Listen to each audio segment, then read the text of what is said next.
The United States Senate Foreign Relations Committee will come to order. It wasn't orderly to begin with, but it's orderly now, thanks to our good crew. And we welcome here, as always, our Secretary of State, Marco Rubio, a distinguished alumni of this committee, and I know he's always glad to come back here and visit with us. Marco, we haven't had this kind of excitement since you've been here last time. I know you think this is the way it is every time, but it's not. So in any event, we're glad to have you. For the information of the committee, the Secretary has 4 hearings in these 2 days, so we have negotiated a hard stop at 12:30.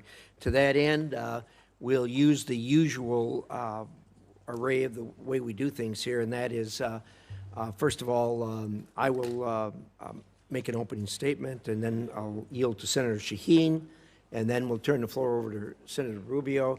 Then we'll do a 5-minute round of questions based on arrival time.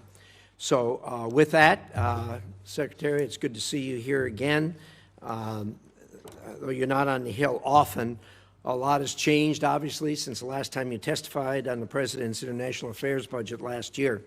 The Department has undergone a major reorganization, making it operate more efficiently and more in line with America's interests, as we discussed before you even took the job, and that's been being executed, I think, quite well. At long last, foreign governments are being encouraged and, when necessary, pushed to live up to their responsibilities to respond to the needs of their own citizens. America will stand up by our allies and provide life-saving assistance to people in their hour of need, but we are not the world's ATM.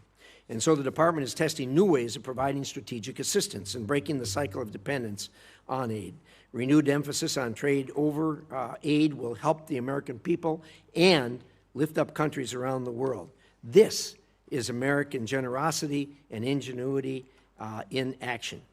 Through this budget, the administration is holding UN organizations to account, badly overdue, and alongside Ambassador Waltz, making sure American values are leading in international organizations. You've made securing the Western Hemisphere a top policy and budget priority and have successfully reduced illegal immigration at the southern border to the lowest level in half a century. That has not gone unnoticed. You've helped curb the trafficking of illegal fentanyl into the United States, saving countless lives. The budget prioritizes countering China's unfair trade practices, expanding military and malign influence operations around the world, and which pose some of the greatest threats in modern history to the American people. At the same time, you've been working to ensure these efforts are strategic, targeted, and effective, and we appreciate that. The administration has also taken care to ensure taxpayer dollars don't go to those who are able but unwilling to pay for their own defense. Through concerted effort by you and your colleagues, our NATO allies have increased their defense spending and have committed to reach the 5% by 2035. This is a major change from the way you and I used to deal with this for the decade or more before this. Together, we need to create a next-generation NATO that is stronger, more interoperable, and takes advantage of the industrial potential of American and European economies. We also must continue to coordinate with our European partners as they take greater responsibility for supporting Ukraine and work with our partners to deny Russia's strategic gains. The administration has prioritized efforts to end conflicts in Africa, which undermine decades of investment in economic growth and global health security. All is not well there. The latest Ebola outbreak in eastern Congo, now affecting the entire region, highlights how conflict and humanitarian crises abroad threaten the health and security of the American people here at home. I know the Department is working hard to protect us from this threat, and I look forward to hearing how the budget supports these efforts.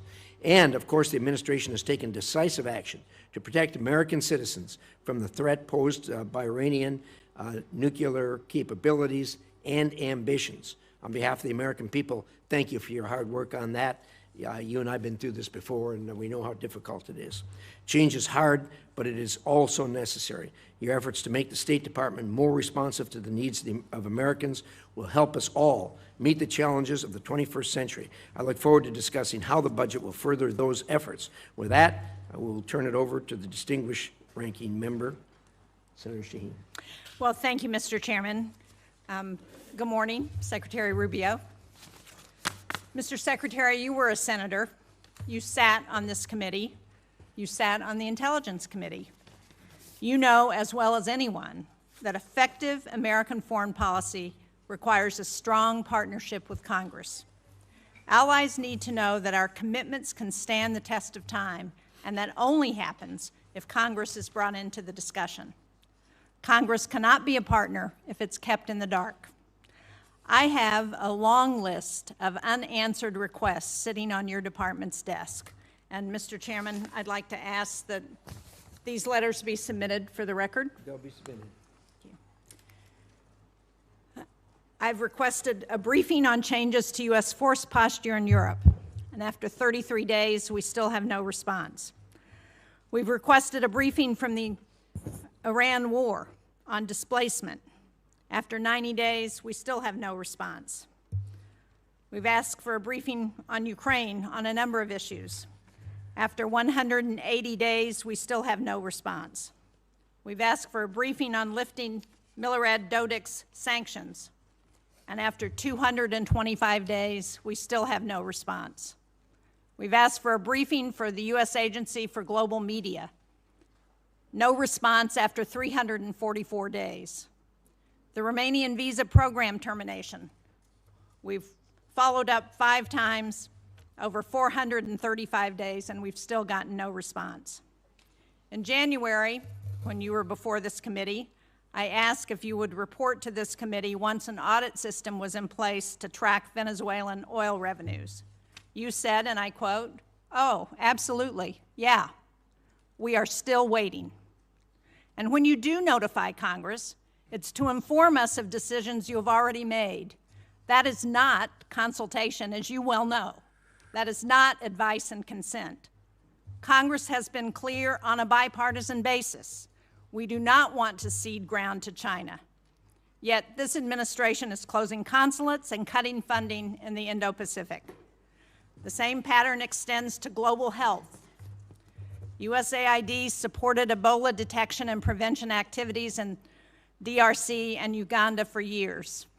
And we can see in this poster, even Elon Musk admitted that one of the things we accidentally canceled, very briefly, was Ebola prevention. Well,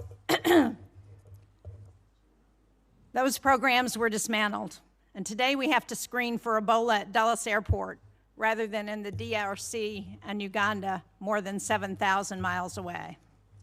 You're asking for a 44% reduction in the State Department budget. That includes eliminating funding to the World Health Organization.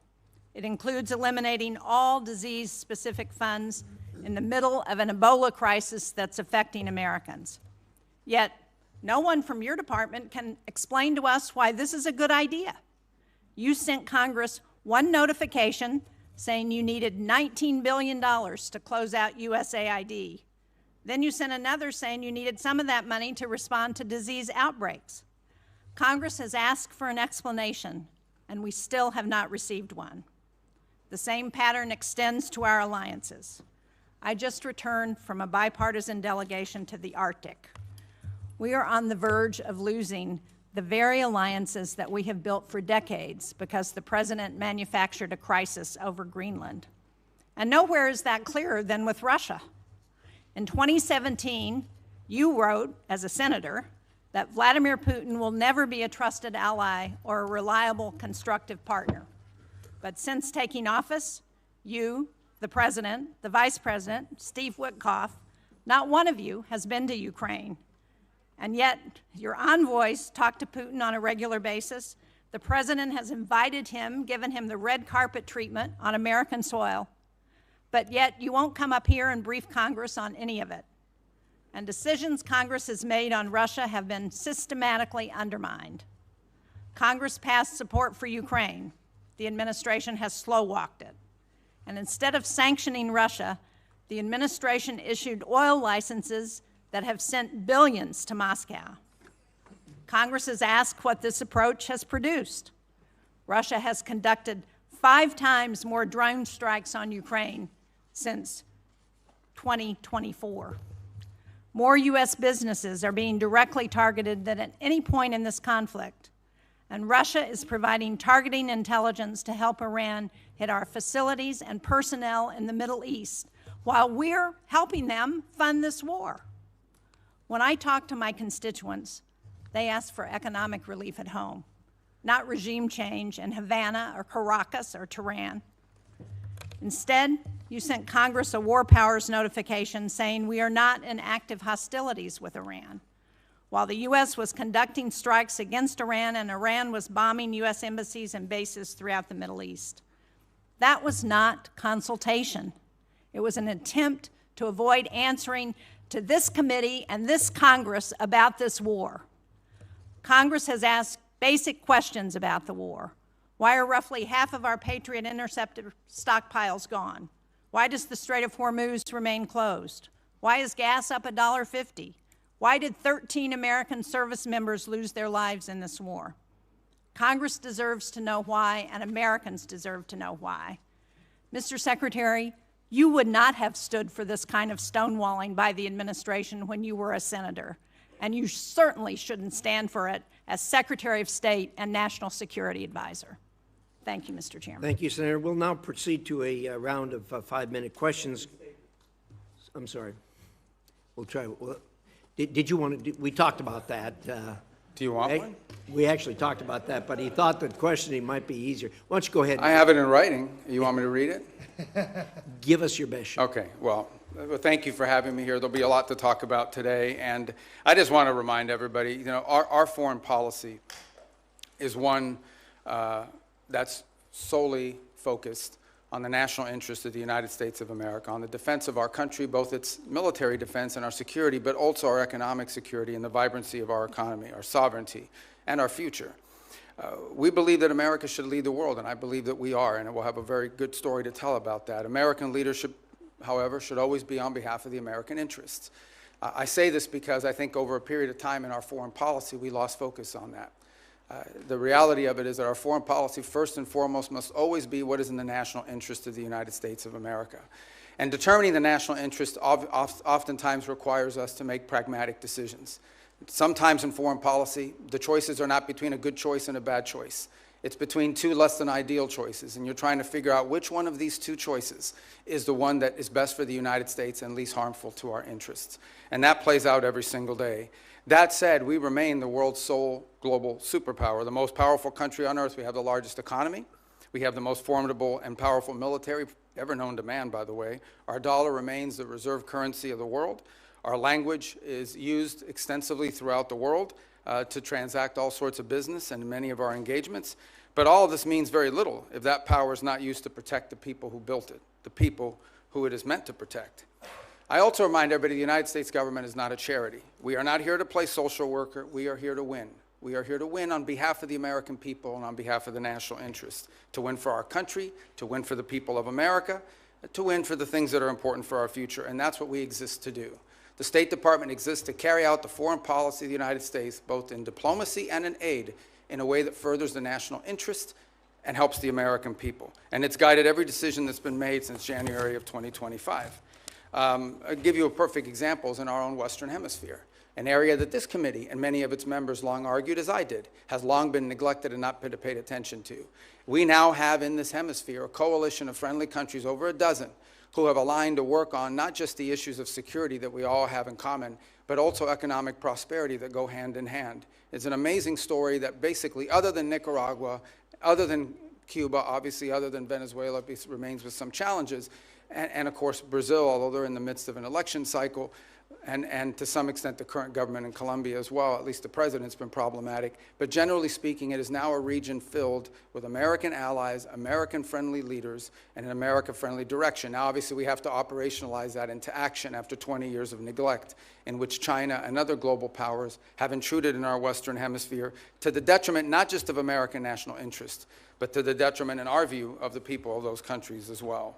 So these are important achievements, and one that I'm very happy about. I'm also happy about the way we've transformed foreign aid.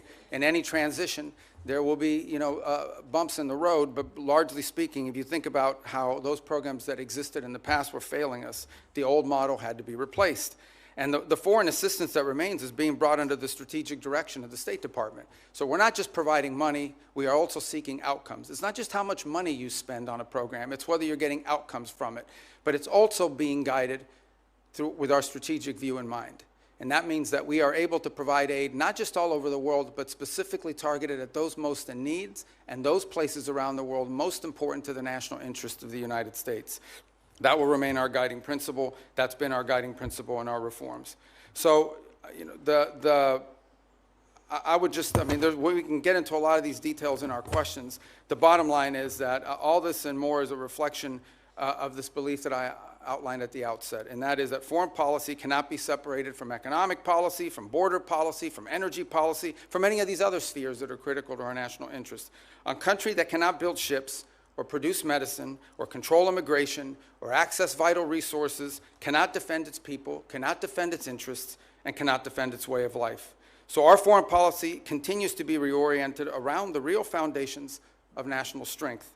This budget is yet another step, I believe, in that direction. Obviously, the appropriators here will have a huge say on the outcome of what that budget ultimately looks like, as we don't anticipate that for the first time in modern history, Congress will just take up our budget and pass it. We think it'll go through some substantial reforms along the way, and we look forward to engaging you like we did last year to produce what we think is a very good spending bill at that time. So anyways, I look forward to your questions. At least that's what it says here. I'm not sure if I really look forward to your questions. I look forward to probably half your questions. Thank you.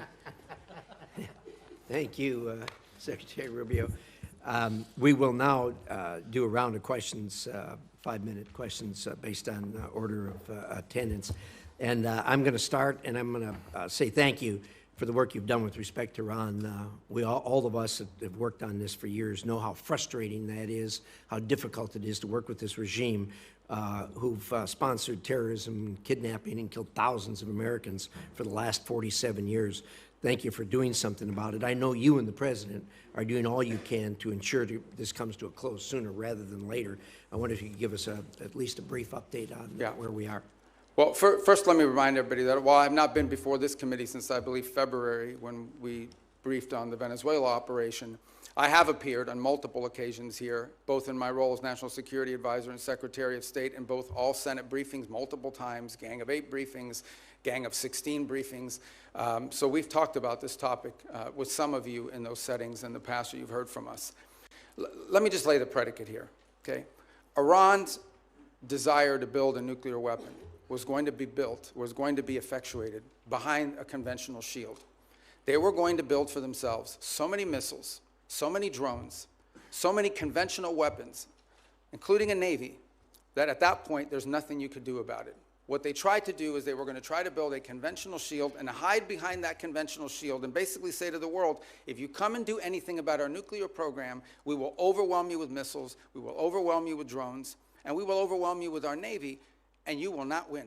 You will not be able to do anything about it. They were seeking that point of immunity, which is why the President chose to act to deny them that point of immunity. Operation Epic Fury, some of you didn't like it, some of you did, was highly successful in achieving its military objectives, which is dramatically reducing the defense industrial base of Iran, the ability to build these missiles and to build these drones, especially the missiles program, substantially degraded. A substantial percentage, and I'll leave the exact numbers to the Department of War because I'm not a general and I'm not here to speak as a military planner, but a substantial degradation in the number of launchers that they have as well. They still have a lot of drones because these are easy to make. We all know it's not an Iran challenge. This is a global challenge, and it's playing out every single day around the world. I mean, Mexican cartels are using UAVs against each other. We should imagine at some point may even use it against our interests. So this is a pervasive problem around the world. The economics of it are something we have to solve for. But nonetheless, even their drone building capability has been eroded. Today, there is no Iranian Navy. There is no such thing. There's a bunch of Boston whalers with machine guns on them, but there is no Navy. There is no Iranian Navy. It lies at the bottom of the ocean and will soon, within a number of years, be prime fishing spots because they'll turn into reefs. So my whole point is that the Iranian conventional shield has been substantially eroded. Now, in the aftermath of that, two things have happened. The first is they entered into a ceasefire. They agreed, we agreed to stop. But part of that agreement was that they would reopen the straits. They did not, at which point the president decided, and I think appropriately, we can't have a world in which only Iranian ships get through the straits. And so if they're going to shut down the straits for everybody, we're going to shut down the straits for them. And we have done that through a very effective blockade, and by the way, through the seizure of sanctioned ships in the Indo-Pacific as well. The cost to Iran every single day in lost revenue is in the hundreds of millions of dollars that they are losing in lost revenue that they're not generating as a result of that. Now, we are in talks, and I say talks because talks with Iran are not like talks with Switzerland, okay? They're very different. They require the use of intermediaries, unfortunately. But there is the prospect before us, which could happen today, it could happen tomorrow, it could happen next week, that for the first time, certainly in my memory, they have agreed to negotiate aspects of their nuclear program that just a month ago, just a year ago, they were refusing to even mention, much less enter into discussions about. That is not a guarantee that ultimately it will lead to a deal that's acceptable to the Senate or acceptable to the American people. But we'll be able to engage them in a process to truly test the proposition of how far they're willing to go. Complicating that process, unfortunately, is their internal regime is somewhat fractured in the sense of it takes days to get responses from their system. We can go into more depth in your follow-up questions. But we're hopeful that something like that could happen in which the straits would reopen, we would enter into a period of negotiations on very specific topics, delineated negotiations, in the hope of reaching an outcome that's acceptable to us and something that they would be able to do as well. If it doesn't work out, then obviously we still have a problem with respect to their nuclear ambitions. But what they won't have is the conventional shield to hide behind any longer. Thank you, Secretary. I'm going to ask one more question. Hopefully this will shorten as we go around. There'll be more questions, obviously, on that topic. But I know you just got back from China not long ago. Could you give us a quick update on the state of U.S.-China relations? Yeah, look, I mean, China and the United States are the two largest economies in the world, the two most powerful militaries in the world. The Chinese government and the U.S. government have to speak. I mean, it's not a choice here. We have to have some measure of communication, if for nothing else, in order to de-escalate potential points of conflict that could lead to something broader. There are obviously very significant irritants in our relationship with China. Some of these are long-term problems that we know we're going to have to address. And so what we're trying to do is manage a period of strategic stability while recognizing that there are areas of our relationship in which we are going to have struggles, not just for years, but perhaps for decades. We recognize this. But I think as much as anything else, we have to recognize that the United States and China have to be able to have points of dialogue and speak to one another. As I said, for no other reason than to be able to have a communication channel. I think in our meetings, it was abundantly clear which are the areas that we do not have strong alignment or agreement on. We understand that there are areas in which long-term we're going to have some real challenges, whether it's supply chains. Put it to you this way. Let's leave China aside for a moment. The United States, and I would argue the world, cannot depend on one country for 90% of anything, especially 90% of things that are critical to our economies, not from our weapon systems to our pharmaceuticals. We just can't live in a world in which we rely on anybody for 90% of what we get in one sole source that could be cut off at any time as leverage against us or punishment or in a time of conflict. And so we are actively searching and have plans in place, and we're implementing these to diversify where we get critical minerals, where we get our supply chain, secure that supply chain. And obviously the Chinese would like to retain their monopoly position in some of these. This is going to be a long-term issue that we're going to have to continue to confront and work on. Work on that continues even while we are engaged in the ability to dialogue and speak to them, because we have to. It's responsible, and we truly have no choice but to be able to do that. It's to their benefit and ours, and I would argue to the benefit of the world that these two countries are able to speak to one another. Thank you, Secretary. And I think your comments about the supply chain and the critical minerals and everything else that's in the bottleneck, these are things that are relatively new to us. They've always been there, but COVID underscored that. And then, of course, the Ukraine war brought it out even more. And appreciate your remarks. I think everybody at this dais knows we are, as a nation, looking at that. With that, Senator Shaheen. Thank you, Mr. Chairman. Mr. Secretary, at this budget hearing last year, you testified that no one had died as a result of foreign aid cuts. Sadly, I think we're seeing in real time that that's not true today. There are more than 1,000 cases and more than 200 Ebola-related deaths. And as we know, one of the entities that is a critical global health tool is Gavi, particularly during a disease outbreak. It plays a role in distributing Ebola vaccines, and it has committed up to $40 million to develop a vaccine for the current Ebola strain that has no vaccine right now. So how are you making sure that Secretary Kennedy, who has been sitting on those funds for months now, is going to release them so that they can go to help develop a vaccine to address the Ebola outbreak? Yeah.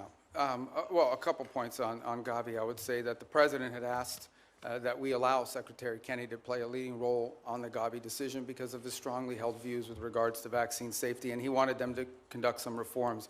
I actually talked to Senator Schatz about this last week as well, and so the State Department's going to be re-engaging. I'm not here to tell you we're going to yank this thing and we're not going to listen to his points of view, but the State Department a few weeks ago made the decision that we were going to re-engage on this issue of Gavi, respecting what HHS views on it are as well, and we want to take their input, but we'd like to get this issue resolved in an outcome that's acceptable, both to Congress and also to our goals on global health. So it is an issue. As I said, I wouldn't use the word defer, but we have certainly allowed him to play a leading role in determining what we're going to do next. But right now, we're sort of at a stage where we are going to re-engage. We need to drive this to an outcome. I couldn't agree more. And so do you commit to using the $2 billion that Congress has appropriated for global health to actually help fund global health security? Well, we do fund global health security beyond Gavi, by the way, and we can talk about that. We can talk about the compacts, I think 32 that we've now entered into with countries all over the world. We have a new agreement with the UN as well that they're very happy with. The Global Fund, we've hit our cap. We are at our 33%. We've actually been able to attract additional donors from around the world to contribute to it. On this specific item, I would say, we intend to get this resolved. We want to get this resolved. It's an important part of our matrix. We will follow up, and I hope you will share with this committee as soon as you get it resolved. I want to go to Russian oil sanctions and general licenses, because President Trump gave Russia a lifeline, allowing it to sell oil globally through licenses issued by the Treasury Department. While I think the administration should have known that the Iran war would make Russian oil more desirable, they decided to remove the stigma on that oil and give an extra windfall of cash to Putin. So can you let us know whether you believe or whether you will support extending those licenses, when it comes back up mid-June? Yeah, a couple points. First of all, the two things have happened. One is actually the U.S. production and U.S. playing a role in the global energy supply has increased. I think we had our largest amount of exports from the United States we've ever seen. So we've also benefited from this, and our energy dominance has really come into play. The Russian waivers were a decision. These are the policy, the underlying policy remains on the sanctions. What has changed is these time-limited extensions to sort of try to alleviate the global, the problem we're facing too is there's a contagion potential, and that is that at some point we can do strategic reserves, we can do some of the other things that we've done to sort of alleviate global supply, but at some point you have to ensure, and this is not so much for us. At the end of the day, our economy is not in need of it, but there are other economies around the world that have benefited from this. So these are time-limited extensions that ultimately at some point will expire. We've certainly benefited China and Russia's economy. Well, China doesn't. I mean, China refines oil. They import a lot, but they refine oil, and but they also benefit from Russian oil. But my question for you is, can you commit not to extend the general license again when it expires on June 17th? Well, that ultimately is a decision that's made by Treasury, but I will tell you it depends on the circumstances at the time. We would like to end it as soon as we possibly can because the underlying policy of this country has been to sanction their oil. These are time-limited waivers for the purpose of opening up more global supply. I understand that, but if we continue to extend them, they're not time-limited. I want to get a final question in on food for peace because, as you know, the closure of the Strait of Hormuz has deepened the humanitarian needs in food in secure countries such as Sudan, South Sudan. And yet, in your opening statement, you said that our aid targets those who are most in need. But I think it's very concerning that the country selection process for Food for Peace, which I understand is led by the Department of State, includes only 2 priority countries from World Food Program hunger hotspots. That's Haiti and the Democratic Republic of the Congo.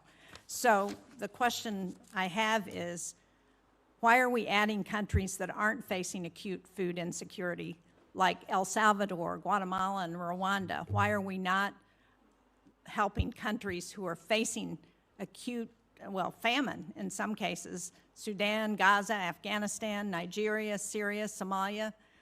These are all countries that have humanitarian crises, and yet we're helping countries that don't have acute food insecurity. So a couple points. First of all, on Gaza, we have spent hundreds of millions of dollars, including after the ceasefire, and providing through the World Food Program and other entities, and we continue to do so. I think if we're not the world's largest donor, I'd be surprised, because it's a massive amount of money that we've provided through those mechanisms of various means.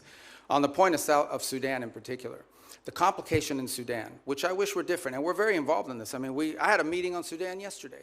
The problem in Sudan has largely not been our unwillingness to provide funds. We are willing to step forward, and we have the flexibility through what we've been able to do with foreign aid to surge up that. It's been distribution.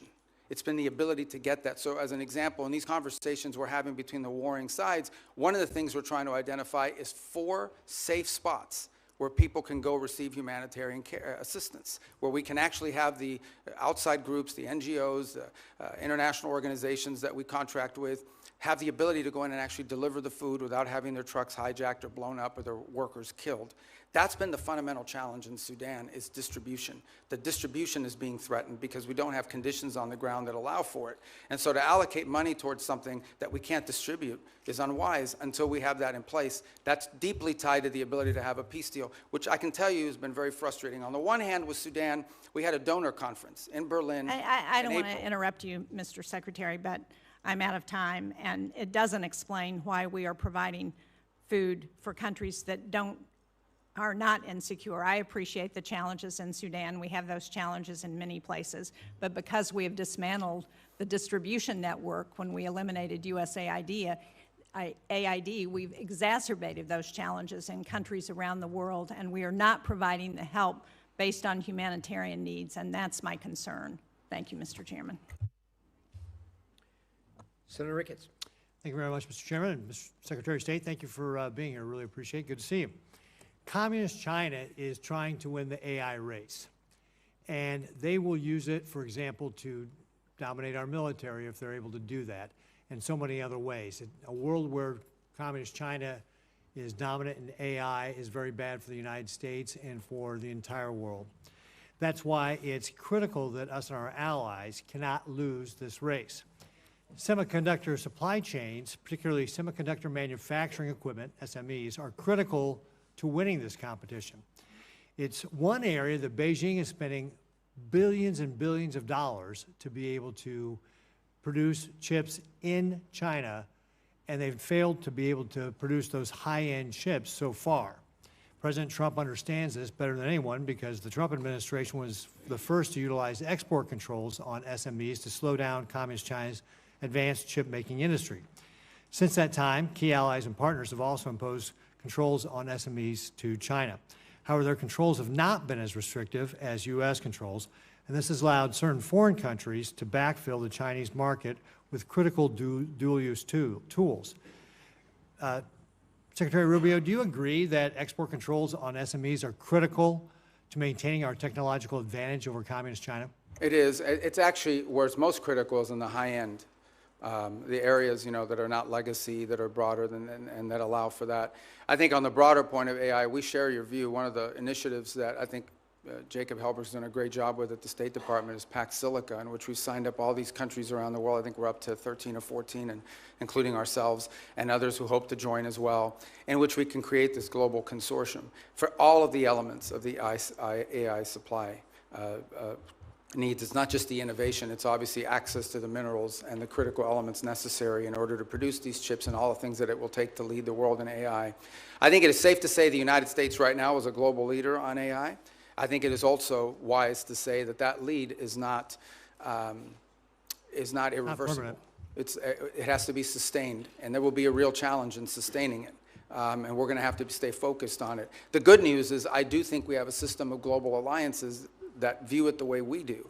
And we want to lead on it because it's not just about leading the technology in AI, it's about also leading in the standards that will govern how AI is used.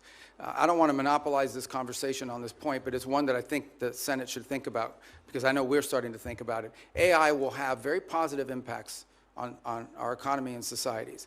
It will also have some detriments. There will be white-collar jobs in this country that will be impacted. And I think we have to start thinking not simply about the impact that AI will have on those jobs, but the societal pressures that will create, not just in the United States, but in economies all over the world. Much like industrialization and automation did, it will make the worker more efficient and more valuable, but it will eliminate some jobs, and those jobs will have to be replaced with new jobs or new skills. That's not just an economic issue, that is a political issue.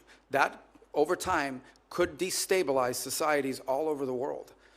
So we have to start thinking about AI in those terms as well. You mentioned our allies. Shouldn't they have to follow the same sort of standards U.S. companies do when we're limiting the semi-manufacturing equipment that's going to Communist China? And that's our hope, is that we can create people that we can create a coalition of nations that understand the danger in this. And they're running through the same, some are better than others, but they're running through the same problems that we run into. And that is companies ultimately want to sell to the markets, and China's a large market. But I agree, and that's one of the goals behind Pax Silica, is to create unanimity or consensus behind that thinking. Well, Mr. Secretary, that's why I recently introduced the Match Act with Senators Kim, Risch, and Schumer to level the playing field. This bill would provide the State Department with the leverage in ongoing negotiations with our allies to align those controls. And if agreement cannot be reached, it would ensure that foreign companies cannot sell the very choke point technologies that we have restricted.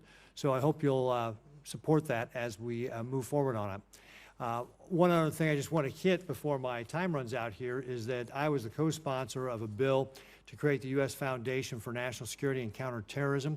This is a foundation that would be a public-private partnership. It would help counter traffickers and insurgents operating in ungoverned spaces around the developing world, such as Africa.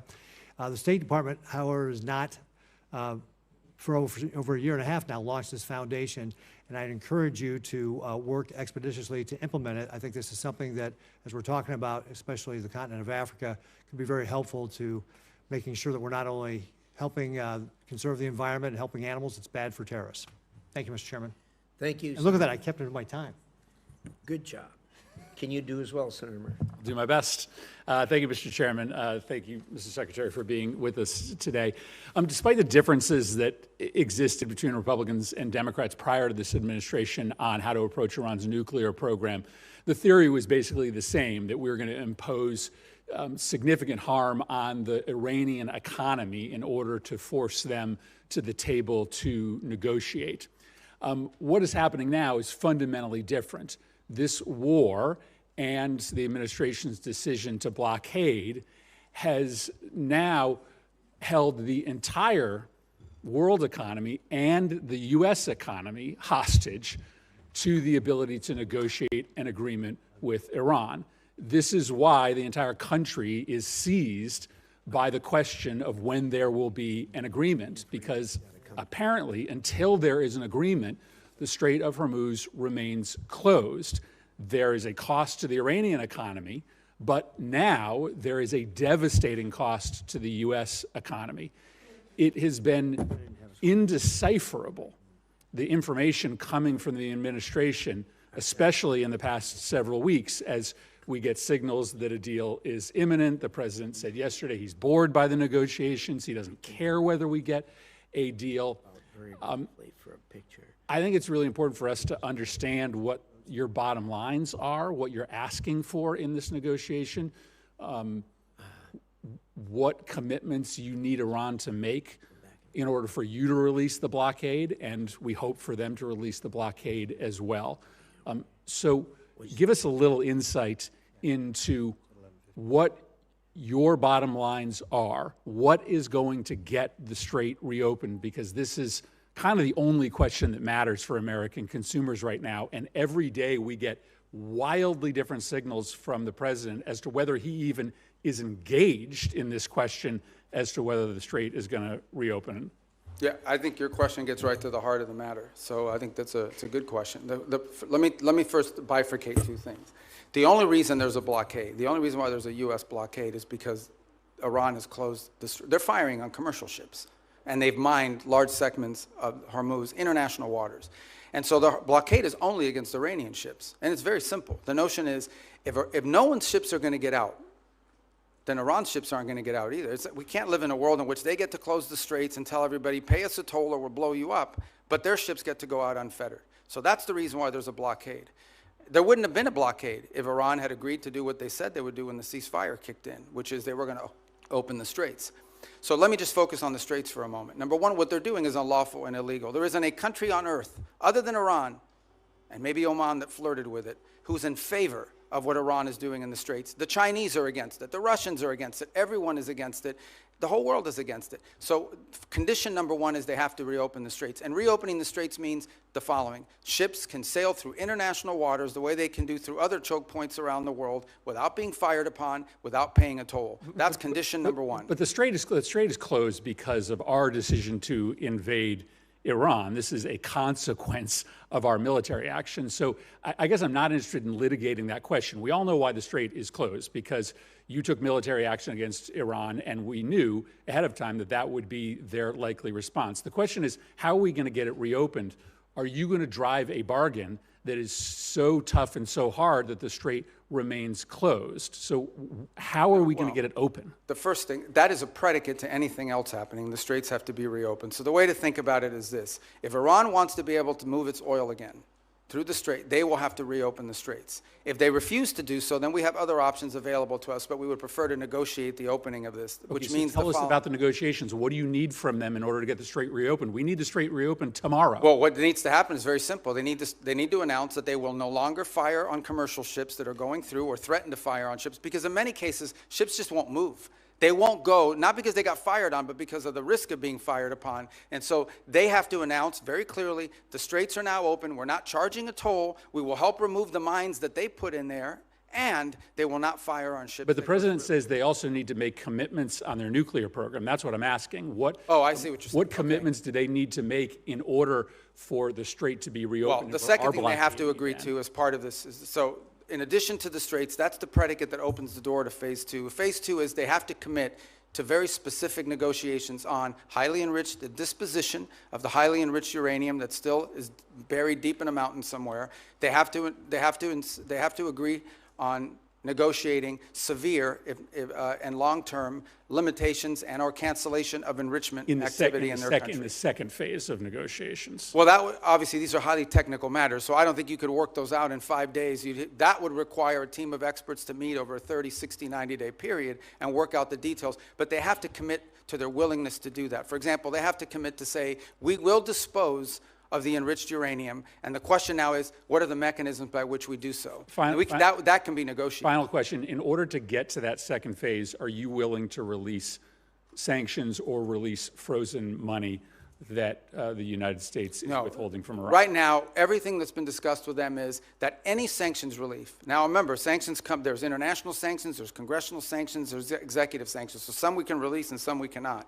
But any sanctions relief is condition-based, which means it has to be in return for the reason why those sanctions were put in place in the first place, which is their nuclear program. So yeah, look, Iran is being sanctioned because they enrich uranium.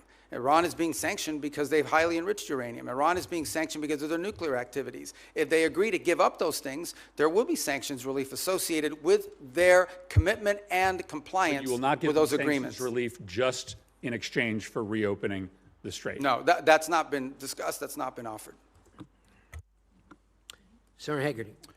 Thank you, Mr. Chairman.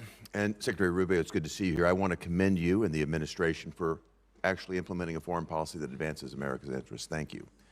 If we could, I'd like to start with the Philippines, an area that we know very well. It's a geographic center of the Indo-Pacific region. It's an area that is along critical sea lanes where a tremendous amount of world trade and energy commerce actually move. A strong alliance with the Philippines clearly is in U.S. national security interest. It leads and supports our freedom of navigation. It also helps us deliver regional stability along the South China Sea, a very critical area, particularly in the face of a very aggressive posture that the Chinese have adopted. I want to recognize my colleague, Senator Kaine, who's worked with me to put in place the Philippines Enhanced Resilience Act. That's $500 million of FMF grants. It's $1 billion of loan and loan guarantees per year to strengthen the Philippines and the United States alliance to make us more interoperable and more capable. Mr. Secretary, I'd just like to get your comments, your vision on the role of the Philippines in the United States alliance. It's actually, I spoke to President Marcos on Sunday, and have had multiple engagements with them at a personal level. We've had visits. A couple good points here. The first is we've actually entered into agreement with them in which I believe it's an old U.S. military facility inside the Philippines that will now serve as sort of I think it's a 4,000 acre. I'm very familiar with the area. Yeah, you know it. And that we'll be able to do a lot of our activities together with regards to our joint interests in developing on AI and high tech and diversifying and helping diversify their economy. The second is to continue with our defense commitments that we've made to them and the ability to interoperate joint exercises, which we've done now multiple times over the last year. Obviously, we're very concerned with Scarborough. We've seen in recent days, and we've demarched and made a very clear note. This issue came up during the first meeting with the Chinese. It's come up in every engagement I've had with the Chinese, and it's come up again now very recently through diplomatic channels, and that is we're very concerned about recent activity once again near Scarborough and the buildup of infrastructure that appears to be exerting, territorial claims that we have long argued are not valid. This is one of those irritants in the long term that I think we'll continue to have to manage. But I view the Philippines as a critical partner, and I think over the last, I would say, couple of years, our relationship with them, particularly under their new administration, has dramatically improved our ability to work with the Philippines jointly on a number of topics of interest. Well, I want to commend you. The 4,000-acre Luzon corridor is anchored by the Subic Bay project, which when I was ambassador to Japan, worked very hard to get that back for America, and I see that as a tremendous opportunity for us to deepen our economic ties. And of course, that has, as you mentioned earlier, tremendous national security. Yeah, can I just add one point? There is, some desire during their chairmanship this year of ASEAN to reach a sort of code of conduct understanding in the Indo-Pacific. And while I understand that desire, I just want you to know, and perhaps many of you can help us in making this point, a bad code of conduct agreement is worse than no code of conduct agreement at all. And I think that's very important because they are under withering constant pressure in the region to agree to a code of conduct in the region that I think would be detrimental, would set a precedent that I think is very dangerous in the law. So we'd love to see one, but it has to be a good one. We don't think that's possible under current conditions, and a bad one is worse than none at all. Your point's very well taken. Look forward to working with your team, Mr. Secretary, to advance that. Can I turn to another issue of concern, and again, it's joint concern. Senator Kaine and I both worked on this, and that is the actions that have been taken by countries that have been perceived as our allies against U.S. business interests and against U.S. investments in their country. Particularly, I'd like to point to the example of Vulcan Materials. That's a situation where a U.S. company put billions of dollars of investment into the Yucatan Peninsula, both in port facilities and in quarrying operations, only to be confiscated by the Mexican government. Then the Mexican government came back in arrears, by the way, retroactively tried to justify this taking as some sort of environmental move. Sadly, we had to fight pretty hard, the previous administration, to not allow this to happen. And I think it's going to take more bipartisan effort, certainly you'll have it from here in Congress, to push back on any government's effort to try to confiscate American corporate property. What that will do is have the effect of minimizing or basically reducing the incentive or de-incentivizing our foreign investment in other countries, which again I think hurts the mission that you're on. I'd love to get your perspective on how the State Department will stand up for American investments overseas. We do every day, and in fact, one of the great benefits of our reorganization is that it has empowered the regional bureaus. You used to have a set-aside economic bureaus that would do these things separately from the missions in the field, and having been a former ambassador, perhaps you experienced that. We've now empowered the regional bureaus, and through it, by extension, the embassies, to play a leading role in economic diplomacy. And so I would argue that virtually every engagement I have with a foreign leader involves some economic component to it. Right. And I would say if you talk to our chargés and our ambassadors around the world, I would say more than 50% of their engagements now have to do with economic matters, and they involve one of two things. Either A, finding creative opportunities. In essence, the host country will say to them, we have these areas, these industries of investment, and the embassies will take an active role working with the Bureau to identify American companies who could potentially go down there and see if there's an opportunity for them. And the second is what you just pointed to, and that is protecting existing American investments.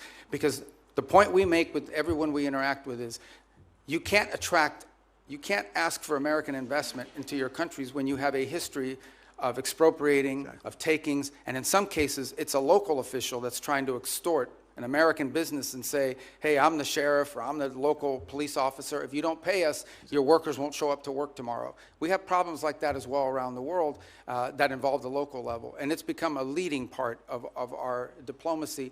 And it's happening at the embassy level, which is where I think it really needs to be led. That's where your field generals are, and I applaud the sea change, and you know you've got support on a bipartisan basis here in the Congress to move this forward. Thank you, Mr. Secretary. Thank you, Senator Hagerty. Senator Kane. Thank you, Mr. Chair, and thanks to Senator Hagerty for mentioning our work together in Philippines and Mexico. Mr. Secretary, you won't be surprised that I'm going to ask you about the Western Hemisphere. You and I traded the gavel and the ranking on the Western Hemisphere subcommittee when you were on this committee, and that was good, productive work. I want to ask you about Operation Southern Spear, the operation to strike boats in the Pacific and the Caribbean, that dozens of operations have now killed more than 200 people. Have you been involved as Secretary of State or National Security Advisor in discussion about the targeting criteria that are used to decide which boats we should strike? No, but not because I've avoided it, but because those are largely legal decisions, right? So But if you haven't been involved in discussion, as the National Security Advisor, are you aware of what the targeting criteria are? Yeah, I mean, they go through, so every strike has a legal officer on the deck that has to make a determination about whether the call is legal or not. And this is done by the Department of War, the way it's been done in other theaters around the world. Here's what I want to ask you about. So you're generally aware of the targeting criteria. I am not allowed. I know what the targeting criteria are because of briefings I've had in this committee and the Armed Services Committee. It's all been in classified. And I'm not allowed to discuss the targeting criteria because they've only been shared and classified. But I don't think I'm prohibited from describing things that aren't targeting criteria. So I'll give you an obvious example. Everyone on the boat is right-handed. That's not a targeting criteria. It would be ridiculous. Everyone on the boat is what? Everybody on the boat is right-handed. That's not a targeting criteria. It's obviously not a targeting criteria. It would be improper for it to be a targeting criteria. Here's one that's not so obvious and that surprised me. There's evidence of narcotics on the boat. That is not a targeting criteria. I have been briefed on Southern Spear since the first operation on September 2 and most recently within the last couple of weeks, and I've asked again and again, have the targeting criteria changed? No, they have not. What are the criteria? Here's what they are. I can't describe it here. But the presence of narcotics on the boat has never been a targeting criteria. Would you have any ability to explain? And the administration could have picked that as a targeting criteria. They chose items that were targets, that authorized the use of the U.S. military to sink boats and kill people, but they have not used the presence of narcotics on the boat as one of the targeting criteria. And I would suggest to my colleagues, if you go look at the individual files of all the strikes, and I've looked at the first 46, they are consistent with what I've just said about something that's not on the list of targeting criteria. Why would the administration not include the presence of narcotics on the boat as a targeting criteria in Operation Southern Spear? As you just outlined, I can't discuss the specifics of the targeting criteria, but I can tell you the one thing that is obvious is that the targeting criteria is not single source. In essence, there are multiple checks. There are three elements to the targeting criteria. Right, and all of it informed and infused by intelligence collection. In essence, they have to have true links. I can tell you they do walk away from strikes. There are multiple times that I've been aware. I'm not aware of every strike because it's not reported on a regular basis. It's delegated. Yeah. But there have been strikes that they've walked away from because it doesn't meet the criteria or because there's doubts. I'm not saying that the strikes that I've reviewed don't meet the targeting criteria, but I'm saying how odd it is, especially since the administration always announced this is against narco traffickers. We've attacked narco traffickers. How odd it is that the presence of narcotics on a boat is not one of the targeting criteria. And I would encourage my colleagues, get the same briefing I've gotten, take a look at the strike files. You'll be as surprised as I am. Here's the second question. Again, in your dual role, Secretary of State, National Security Advisor. The administration's Operation Southern Spear, we could agree with it or not, but the administration presented a legal opinion from the DOJ that we could review. Absolute resolve, the effort against Maduro. The administration presented a legal rationale that we could review. Now, we could review both in classified. They've not been made public.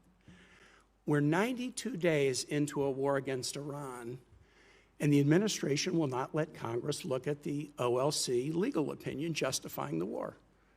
Intel committee members, SFRC members, Armed Services Committee members, rank and file members, the administration will not make it available to us. Now, you can imagine, A, we're the Oversight Committee. B, you're here asking for a budget, and in the Armed Services Committee, they're asking for $1.5 trillion, an increase of 40% over last year's budget, but won't let us see the legal opinion. And Mr. Secretary, you know what kind of thinking we do. If you've showed us the legal rationale for 2 wars, and you won't show us the legal rationale for the third, is there something in the rationale they don't want us to see? Is there a dissenting opinion that says it's not legal? Are there conditions like you can't strike civilian infrastructure like schools and bridges? Are there factual assertions like the war will be over in 2 days or Iran will never close the Straits of Hormuz? By not sharing the legal opinion with the Article I Oversight Branch, you give us the opinion that there's something in there you don't want us to see. Could you use your influence as the President's Chief National Security Advisor, Secretary of State, NSA, to get the administration to share the Iran war legal opinion with Congress? Well, look, first of all, obviously the Department of State does not develop the legal opinion. That's But you're the legal national, counsel. you're the chief national. So I think what you're asking is why haven't the Office of Legal Counsel provided it? They don't work for the National Security I'm Council. actually They don't work for asking, me. will you use your influence as Well, I will President's certainly Chief inquire as to National why. Security Here's what I'll do. Advisor? I can certainly inquire as to why it has not been available. I don't think there's a reason why. I am not aware that. In fact, my understanding is they have provided documentation to the committee and Not the opinion. as part of the war. Not the opinion. Well, that's different. And you wouldn't accept that. All right, well, let me You're take sitting that on back this and ask side the of Office of desk. Legal Counsel. But it's certainly, they provided the legal rationale for the strike. You're asking for the actual written opinion the way it was Which in the they other. provided us All in right, I Southern understand. Spirit and Absolute Resolve. I'll Thanks, take Mr. that Chair. back. Thank you. Senator Lee. Thank you, Mr. Chairman. Thanks, Secretary Rubio, for being... You look like rickets. I apologize. This threw me off a second. Well, look, bald is beautiful, and we new cock. can't help that. But thanks for all of your efforts. You are a very effective spokesperson for not only President Trump and the administration, but for the United States, and I'm grateful for that.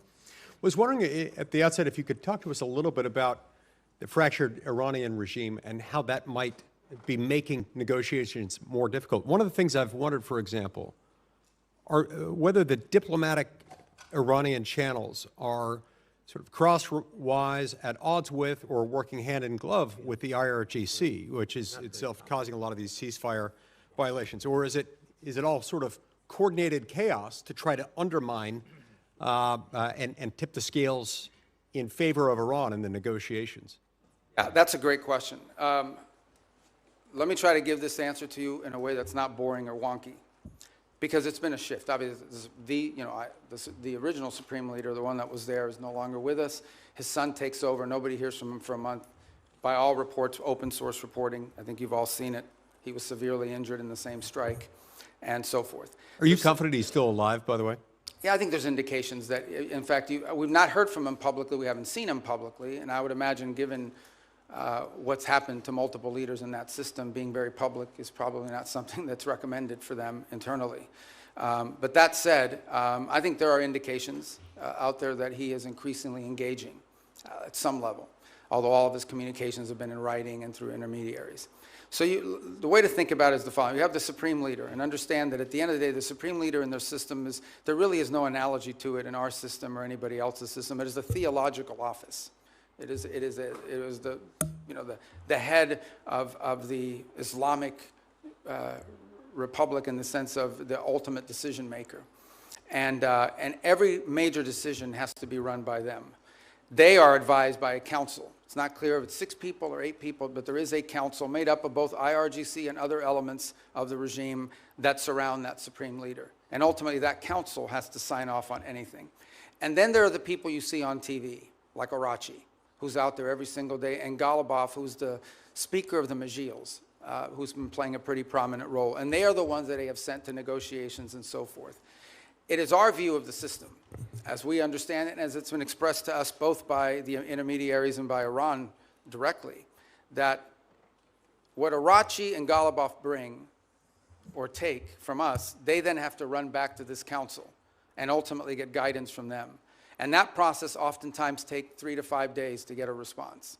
Now, some of it is logistical. They're operating probably using couriers and things of this nature. Part of it is internal fissures on exactly what they should agree to or not agree to.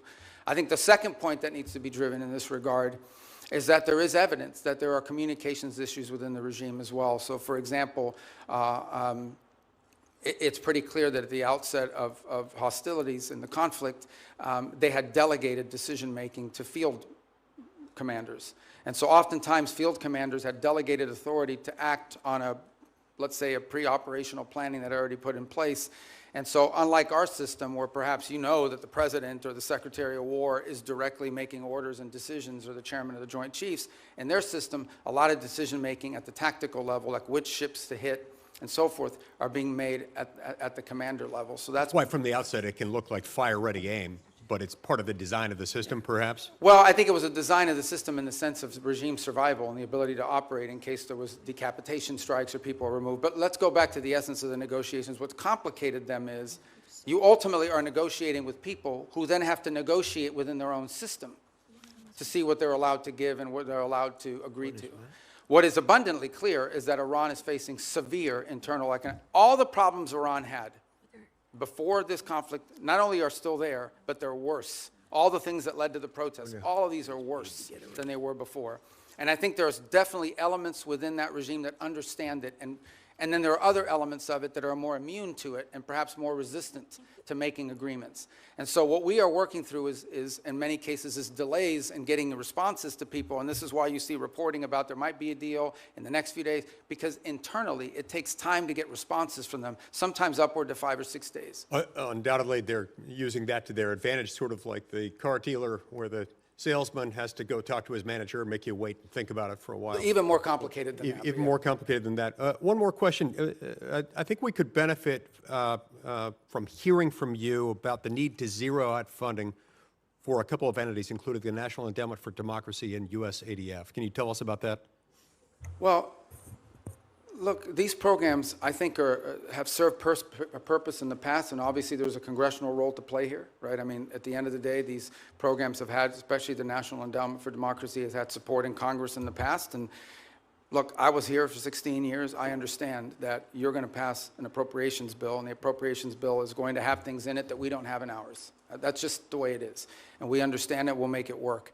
But we are concerned, or have been concerned in the past, about organizations that sort of have lost their purpose and what they're advancing. And at the end of the day, look, we have a lot of resources. The United States is the richest country in the world. We have the largest government budget in the world, but we don't have unlimited resources. We still have to be able to strategically spend our money. And the State Department, you know, when I took over, a lot of people are like, oh, that's a mess. State Department's not that big. The majority of our employees are local hires overseas. We have, you know, foreign service officers, career civil servants, but compared to some of these other agencies that are out there, we're not that large, and yet we have a global footprint. We're really, other than the department, I would say beyond the Department of War, we're the only ones that are present almost everywhere on the planet. So we have limited resources, and we have to be able to allocate those resources in ways that are driven by the core mission of advancing our national security. And oftentimes that will mean that things we have paid for in the past, we can't continue to fund. Because there are other things. It might be good, but there might be something else that's more important and even better. Other cases, we may still spend money on a purpose, but we want to be driven not just by, we don't want to be judged just by how much money we're spending on something. We also want outcomes for it. We want to show outcomes. That's been the goal behind these MOUs, these compacts with the 32 countries that we've entered into in a week plan, is we're not just trying to solve the disease problem this year. We're trying to build the local capacity so that 5 years from now, they won't need aid anymore because their local systems can handle it. I'm saying 5 years, some countries may take 10 years. But nonetheless, that's the goal, and it's been very well received. Thank you. Thank you, Senator Lee. Senator Merkley. Thank you, Mr. Chairman and Mr. Secretary. Good to see you. As Senator Shaheen noted, you've expressed that no one died as a result of the sudden shutdown of AID. And I did ask you last time you were here about that, and I won't repeat all that, but I want to note that the folks who study this at the schools of public health, the Harvard Chen School, the Boston University School of Public Health, estimate that over 500,000 children have died from that sudden shutdown. I want to kind of put a note on that. If you were to walk across this country, you'd see one dead child equivalent every roughly 30 feet. That's the level of carnage. I know you disagree with that, but many experts who are in this field, that is their estimate. And I hope you'll ponder that as we strive to rebuild our programs related to malaria, tuberculosis, AIDS, HIV, nutrition, and certainly infectious diseases like Ebola. I wanted to turn, though, to Taiwan. It's an area that you and I worked on quite a bit together when you were here, including the Taiwan Relations Reinforcement Act and the Transnational Repression Policy Act, the Hong Kong Economic and Trade Offs Certification Act. And I'm very concerned about the President's comments on his recent trip. He noted that arms sales to Taiwan are a, quote, very good negotiating chip. And when he was asked about how much he talked about arms sales with China, he said, we discussed arms sales, quote, in great detail. The 6 assurances included that arms sales to Taiwan would never be a negotiating chip. My concern is that the President now has kind of accentuated the arms sales by not approving, not putting the stamp of approval and completing the arms sale that Congress has already funded. That this sets a stage for China to very much proceed to pursue more aggressively their effort to incorporate Taiwan into the broader framework of China, including extinguishing Taiwan's democracy.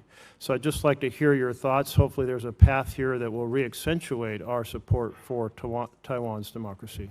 Thank you. That's an important question. So let me first say on Taiwan, and I think I made this point myself, either on the trip in China or thereafter when we returned. There's been no change to U.S. policy towards Taiwan. I think there's, obviously the Chinese side would like to see a change in the verbiage, but no change has been made in that regard.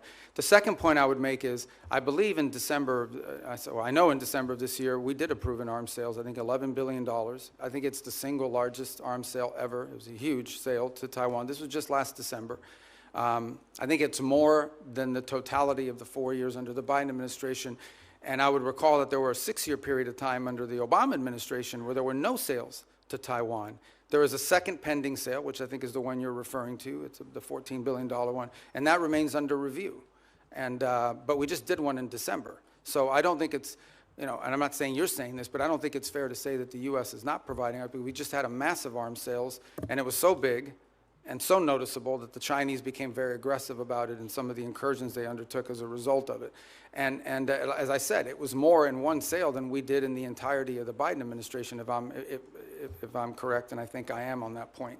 So, but the most important thing to understand is we want to see the status quo preserved, as is at this moment. That's our policy. That's what we've said. That's what we continue to say. It's a very, as you know, a very delicate relationship to balance. But our policy on Taiwan has not changed, and it did not change on this trip. Another issue that you and I worked on was the Uyghur Forced Labor Prevention Act. And it's really been the most effective strategy for saying that products produced by slave labor will not be admitted into the United States. And we've turned down a lot of products from China, but then they're transshipped, often just into Canada. It would be a far more effective policy if Mexico, Canada, and Europe were to join us. Is that an objective you can pursue in your role? It is, and as you said, it's an enforcement challenge. I think the initial enforcement was easier because it was more straightforward. I think the transshipment issue makes it harder because it requires more paperwork, more due diligence, and frankly, in many cases, some of it is obscured. But I want to make this point. There's clearly a humanitarian aspect to it. There's clearly a humane aspect to forced labor, which is horrifying. Separate but related, there's an economic aspect to it. It is also, unfair competition for our companies to have to compete against someone who has free labor, basically compelled and forced labor. So we've made the argument on two fronts. Not just is this immoral, but it is and horrific, but it's also an enormous economic a disadvantage, not just for us, but for companies all over the world. As you can imagine, depending on the country, some are more willing to lean in on these issues than others. I think just yesterday, last week, the foreign minister of China was visiting Canada, and where they sort of announced, or at least put out the prospect of how Canada can export more to China next year. That was the carrot. What we don't know in those, and I'm not blaming Canada, I'm just saying in general, they do this all over the world. There's a stick associated with it.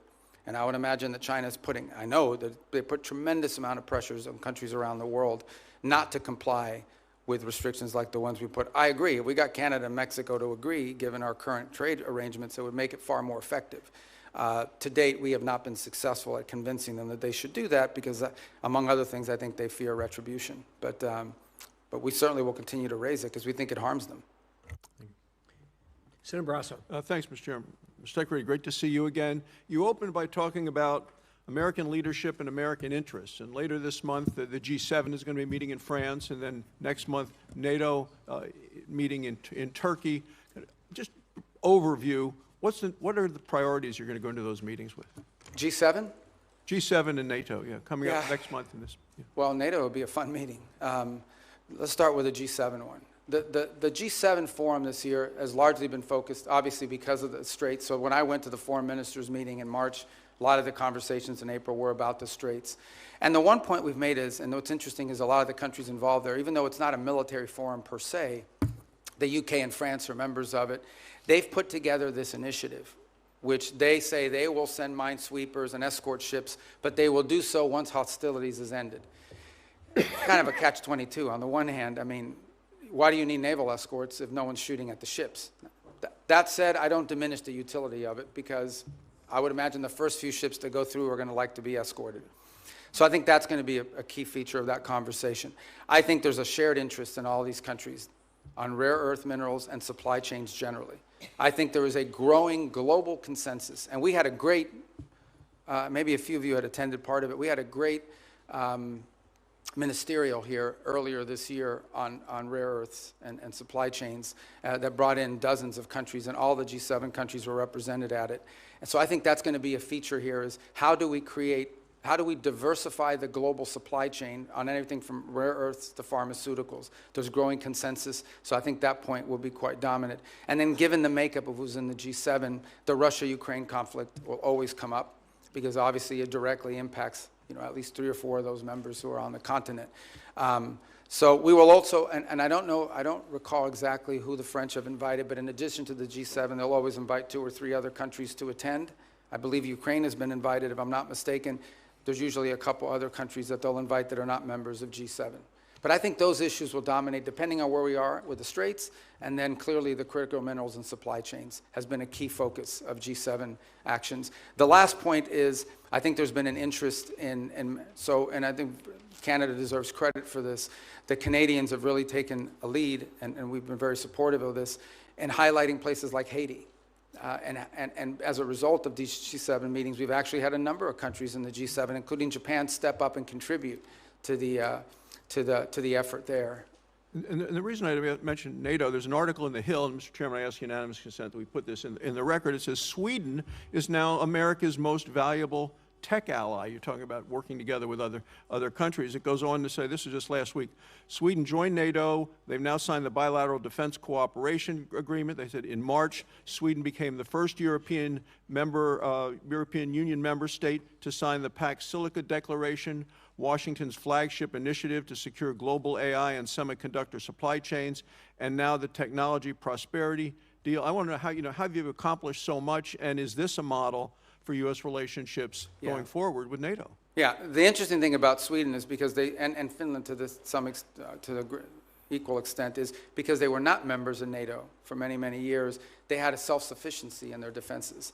And so now that they've joined, they've actually added to the equation. I'm not here to beat up on any specific country, but generally speaking, the countries you added to NATO were countries that needed from NATO.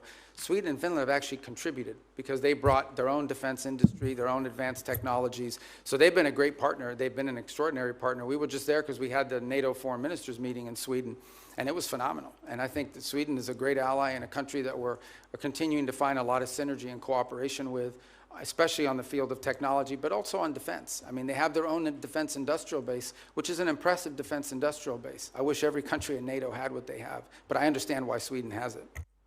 In a number of travels that a number of members have done in bipartisan ways, we found out as we go around Europe that most countries will say they've been too dependent on the United States for military, too dependent on Russia for energy, and too dependent on China for materials. This administration has really made these nations step up to do what they need to do in terms of putting the money forward in defense. So I want to know what the next concrete steps we can do in terms of making some of the pledges of moving from 2% to 5%, making sure that they deploy the military capabilities. Yeah, well, I mean, look, some countries are on track to do that, others are not. Let me just speak about it in general terms. There's a real challenge. On the one hand, they've made these pledges that they're going to increase their defense spending and their defense capability. It actually has to be on defense. That's the first thing. You can't say that pensions for former soldiers and sailors is part of your 5% or your 3.5. I mean, that can't happen. But the bigger challenge that much of Europe faces, many countries in NATO faces, their economies are not growing, and in order to spend more money on defense, they're going to either have to raise taxes or cut social programs. And part of the reality of NATO, whether we like to hear it or not, is that many of the countries in Europe were able to build these very robust social safety nets because they didn't have to spend it on defense, because NATO and the United States was providing it for it. So they're going to have to deal with that reality. The second point is, and this is not an anti-NATO statement, but it is the reality. The United States has global obligations. At the same time as I'm in NATO, I have to speak to the Indo-Pacific countries who are also worried about what's our force posture there going to be. We obviously are involved in the Middle East. We have counterterrorism issues with regards to Africa. We have growing mill-to-mill cooperation in our own Western Hemisphere, especially taking on these transnational terrorist organizations and the like. So we don't have like unlimited military resources, even though we have a very large budget. They're not unlimited. And so we have to be able to allocate our resources and our personnel in ways that make sense, and it has to come at the expense of something. And so I think that's the reality that we have shared with our NATO partners from the very beginning of this administration, and have been consulting every step along the way. But these countries will have to step up. They, at a minimum, have to be able to conventionally defend their own sovereign national territory for the most part. Thank you, Mr. Chairman. Senator Van Hollen, you're next. Chairman, and welcome, Mr. Secretary. This is your first public hearing since President Trump and Israeli Prime Minister Netanyahu launched an illegal war against Iran. Netanyahu said he's been waiting 40 years to do this. Turns out he finally found a president who was both stupid and reckless enough to join him. The war has killed 14 American service members, wounded hundreds more, and killed thousands of civilians. It's driving up the price of gas, food, and much more. Trump obviously doesn't care. He called high gas prices peanuts and said, "I don't think about Americans' financial situation." That's from the President of the United States. And all for what? The President told us 91 days ago that we had, quote, won the war in Iran. Last year, he told the country, Iran's key enrichment facilities have been completely and totally obliterated. Was that false? Let's face it, Mr. Secretary, the Trump foreign policy has become a dumpster fire. This is the same president who's more interested in flattering Vladimir Putin than in protecting Ukrainian sovereignty. The president who lifted restrictions on the transfer of sophisticated U.S. chips to China, but came back from his trip there with nothing but ballroom envy. He tweeted about that the other day. This is the president who brought on Elon Musk to take a chainsaw to AID, which has enabled the current Ebola outbreak in the DRC. We've also witnessed corrupt crypto deals with the UAE royal family that have enriched the Trump family at the expense of our national security. We've seen an administration engage in extrajudicial killings in the Caribbean, hijack Venezuelan oil, threaten to invade Greenland, and weaken the NATO alliance.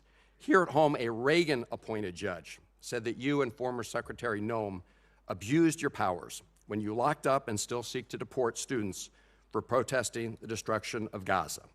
The Reagan-appointed judge said you did that, quote, primarily on account of their First Amendment-protected political speech. Speaking of Gaza, the so-called Board of Peace seems to have run around. Meanwhile, while Senator Rubio once proclaimed that the U.S. must, quote, work to ensure that refugees who flee war, torture, and persecution are provided safe environments to live and thrive in. Now, as Secretary of State in this administration, you have capped refugees at a record low of 17,500, and white South Africans, Afrikaners, have comprised roughly 99% of those slots, Mr. Secretary, a race-based refugee system. At the same time, the President's preventing Cuban political refugees from entering the United States, even as you've imposed a near oil blockade on that repressive regime. The stated goal is to change the government there, but the only real change is humanitarian crisis inflicted on millions of people, not members of the regime.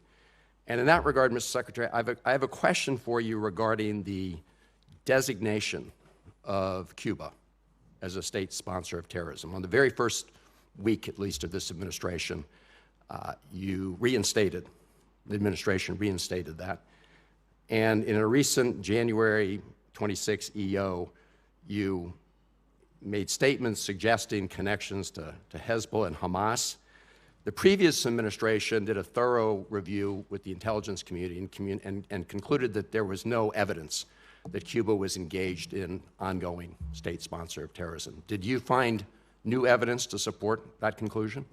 Well, first of all, let me just say that's your question, but you made this long statement of which I disagree with most of it. We won't have time to address every point that you made. So let's stick to Cuba specific, because that's the question that you asked.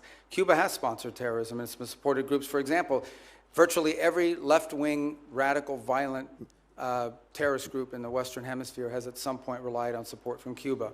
The ELN, the FARC dissidents, including them, have been involved there. We also know, for example, that Cuba continues to host a pretty substantial collection intelligence sites on behalf of the Chinese and the Russians. But you look at the region and you look at all of these leftist Marxist terrorist organizations, all of them, in many cases, Mr. got their Secretary, seed money if I from can the move on. Cubans. I noticed you did not answer my question, because my question specifically related to whether there was new evidence to support that conclusion. I can just tell you— Why would I need new evidence? Because you're claiming that they're a state sponsor of terrorism, suggesting they're ongoingly involved in that. My final question to you, Mr. Secretary, relates to the Al-Aqsa Mosque complex. There have been reports that the United States is working with Israel to take away the Kingdom of Jordan's custodianship over the Al-Aqsa Mosque complex in East Jerusalem. Can you confirm today that there's no— I'm not even aware of those reports. There are reports, so I was hoping you could confirm. Is that like a media report, or? There have been several media reports. Well, you know the media is always accurate. No, they're not, and that's why I'm giving— Yeah, no, I've never even So heard if that. That's you the could first just— time I even hear anybody discuss that. All right, well, I'm glad to hear that, Mr. Secretary. But we have a great relationship with Jordan, and we're very helpful. I've just never heard that before. You should— I don't know what article you're referring to. Just give it to me. I'll look at it. I'm happy to. Is it a credible website? I'm glad to hear you say, Mr. Secretary, there's no truth. I've never heard that discussed by Thank you. anybody. You're up next. Oops, I'm sorry. Senator Daines was here earlier. I apologize, Senator. Senator Daines. Chairman, thank you. Ranking Member Shaheen, good to see you as well.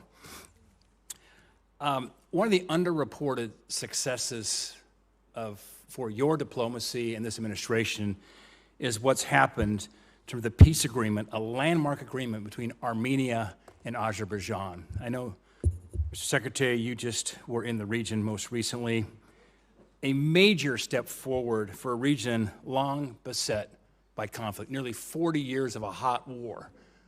And through your leadership and President Trump's leadership, you've brought true peace to an area of the world sandwiched in between Russia and Iran. It was creative thinking that led to the establishment of the Trump route for international peace and prosperity as a solution to some of the stickier issues in that negotiation. The program promises to be a boon, not only for Armenia and Azerbaijan, but also many neighboring countries. As Brzezinski once said, talking on the global chessboard, his book, that Central Asia is the wine bottle and Azerbaijan's the cork. You uncork the wine bottle, suddenly you've got oil and gas and critical minerals flowing back towards the West instead of to Russia, to China, and to Iran. Mr. Secretary, can you tell us a little bit about how you plan to implement the TRIP framework agreements and deliver major economic benefit to both the United States in a very historically troubled region? Thanks. Actually, as you said, I was there last week. What was it, Tuesday maybe? We signed the trip agreement between the U.S. and Armenia, and this is, you described it as a corridor, which I know it's the anchor of a peace agreement with Armenia and Azerbaijan, and that's critical, but it's much more than just the anchor of a peace agreement. It really has the opportunity to revolutionize Armenia's strategic location and become a central hub for trade in the region. It solves the issue of access that Azerbaijan cared about, and it was an irritant in their relationship, but it does much more than that. It has the ability to transform the Armenian economy in a very powerful way. Here's the other thing that it's done. You know, for a long period of time, our relations with Armenia were quite stagnant, and in many cases, I would argue, almost non-existent. It has also reinvigorated that relationship between our two countries and allow us to explore opportunities in all sorts of other fields. So we're involved in that very heavily now. We literally just signed the agreement, and it will allow us to drive and hopefully incentivize U.S. private sector investment in this corridor to the benefit of American companies and American interests, but also to the benefit of Armenia, Azerbaijan, and other regional countries. I would also argue, by the way, and just to point out, and I don't mean this again, I think this is pretty well understood in the open source reporting, the Russians are less than happy about our engagement there. I think there's evidence that they would like the current president to lose his election as a result of this growing relationship with the United States. To be clear, we're not there to infringe on Armenian sovereignty. We're not asking them not to be friends with other countries. We just want to be able to have a relationship with them that's built not just on peace. Peace is important, but that's just the beginning. It's the economic opportunities that it provides. There are American companies and American workers that will benefit from it, but the Armenian people will be the ultimate beneficiaries of this corridor opening. Just remarkable, and we were there together, in fact, last August at the White House when President Aliyev of Azerbaijan, Prime Minister Pashinyan of Armenia came to sign that agreement with President Trump's leadership. To think a Shiite Muslim country, Azerbaijan, and Armenia, one of the oldest Christian countries in the world, came together to sign a peace agreement was truly a breakthrough. And so it's an underreported story, in my opinion, Mr. Secretary. I think we need to get the story out. This is a critical geopolitical problem that has been definitely remedied by the leadership of this administration. Yeah, I mean, the key, Senator Daines, is going to be execution. Like, you can sign an agreement, you can have the things in place. We now have to make sure we are focused on driving it and ensuring that to the extent American companies can contribute to the infrastructure, to the railway, to the highway, to everything that needs to happen in order for that corridor to open, and then the spin-off effect of it as well. We don't need to dominate it. We're not asking for an American monopoly economic, but we do want our companies to get a fair shake in there.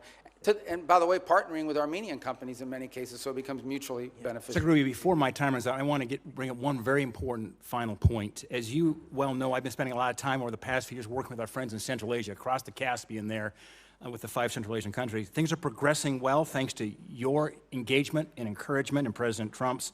And we're seeing a lot of fruit from last year's C5+1 summit that was right here in Washington. That being said, there is still a major hurdle to strengthen our ties. One of the key irritants to our friends in Azerbaijan and in Central Asia is the infamous Jackson-Vanik trade restrictions. These are Soviet-era relic restrictions. In fact, Senator Murphy and I are the co-leads on the repeal. It's long past due that we get this changed. Mr. Secretary, is removing these restrictions a priority for you and your department?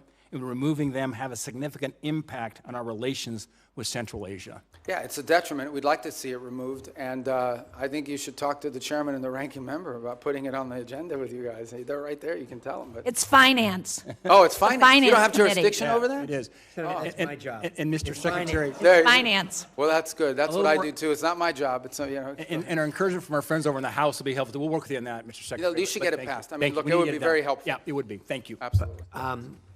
First of all, let me say that I absolutely concur with the Secretary and Senator Daines with you, and I've talked to the President about this, as you know, and I have actually talked to the Chairman of the Finance Committee, who I know relatively well, and we actually have a plan for going forward, and you and I are going to meet on that here pretty quickly. I'm glad I have friends in high places, Mr. Chairman. Thank you. But no, you're absolutely right on that, and it's just in the queue. So, with that, let us go to Senator Coons. Thank you, Mr. Chairman, Ranking Member, Mr. Secretary, National Security Advisor. Good to see you again. I know from our service here together that you agree that China is the greatest national security threat that we face. And one of the key reasons is their repeated threats to take control of Taiwan by force if necessary. And Taiwan, as we both know, is not just some faraway island. It produces 90% of the semiconductor chips critical to everything from F-35s to iPhones. And its geography makes it indispensable, both to global commerce and military power. Do you agree with that? Taiwan?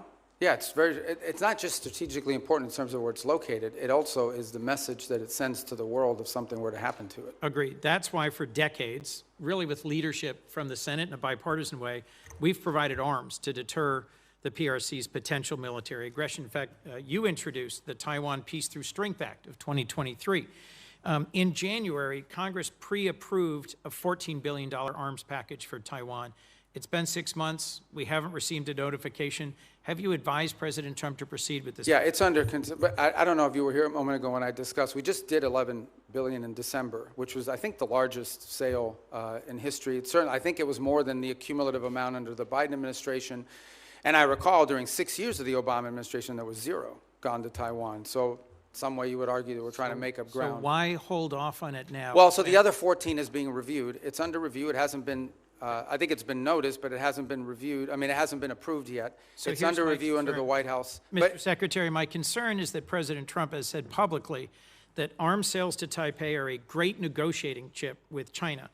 And my concern at a time when the PRC has been far more aggressive than they were in previous years, centerline crossing, circumnavigation of Australia, aiding Iran and Russia in their war goals and aims, frankly, literally helping Iranians target U.S. service members.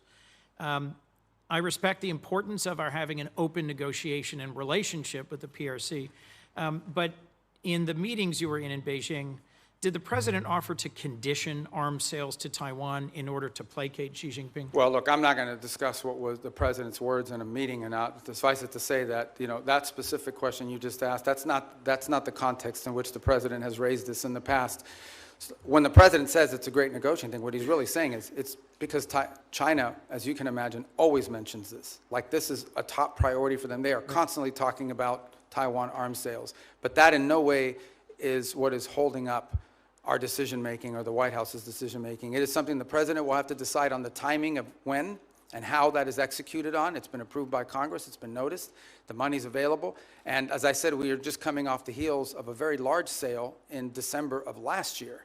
So there are a variety of reasons why these things don't happen immediately. Well, I'll just assert, Mr. Secretary, that there is more reason than ever for the administration with congressional support to continue providing robust military capacity to Taiwan, given that the PRC is more and more regionally aggressive.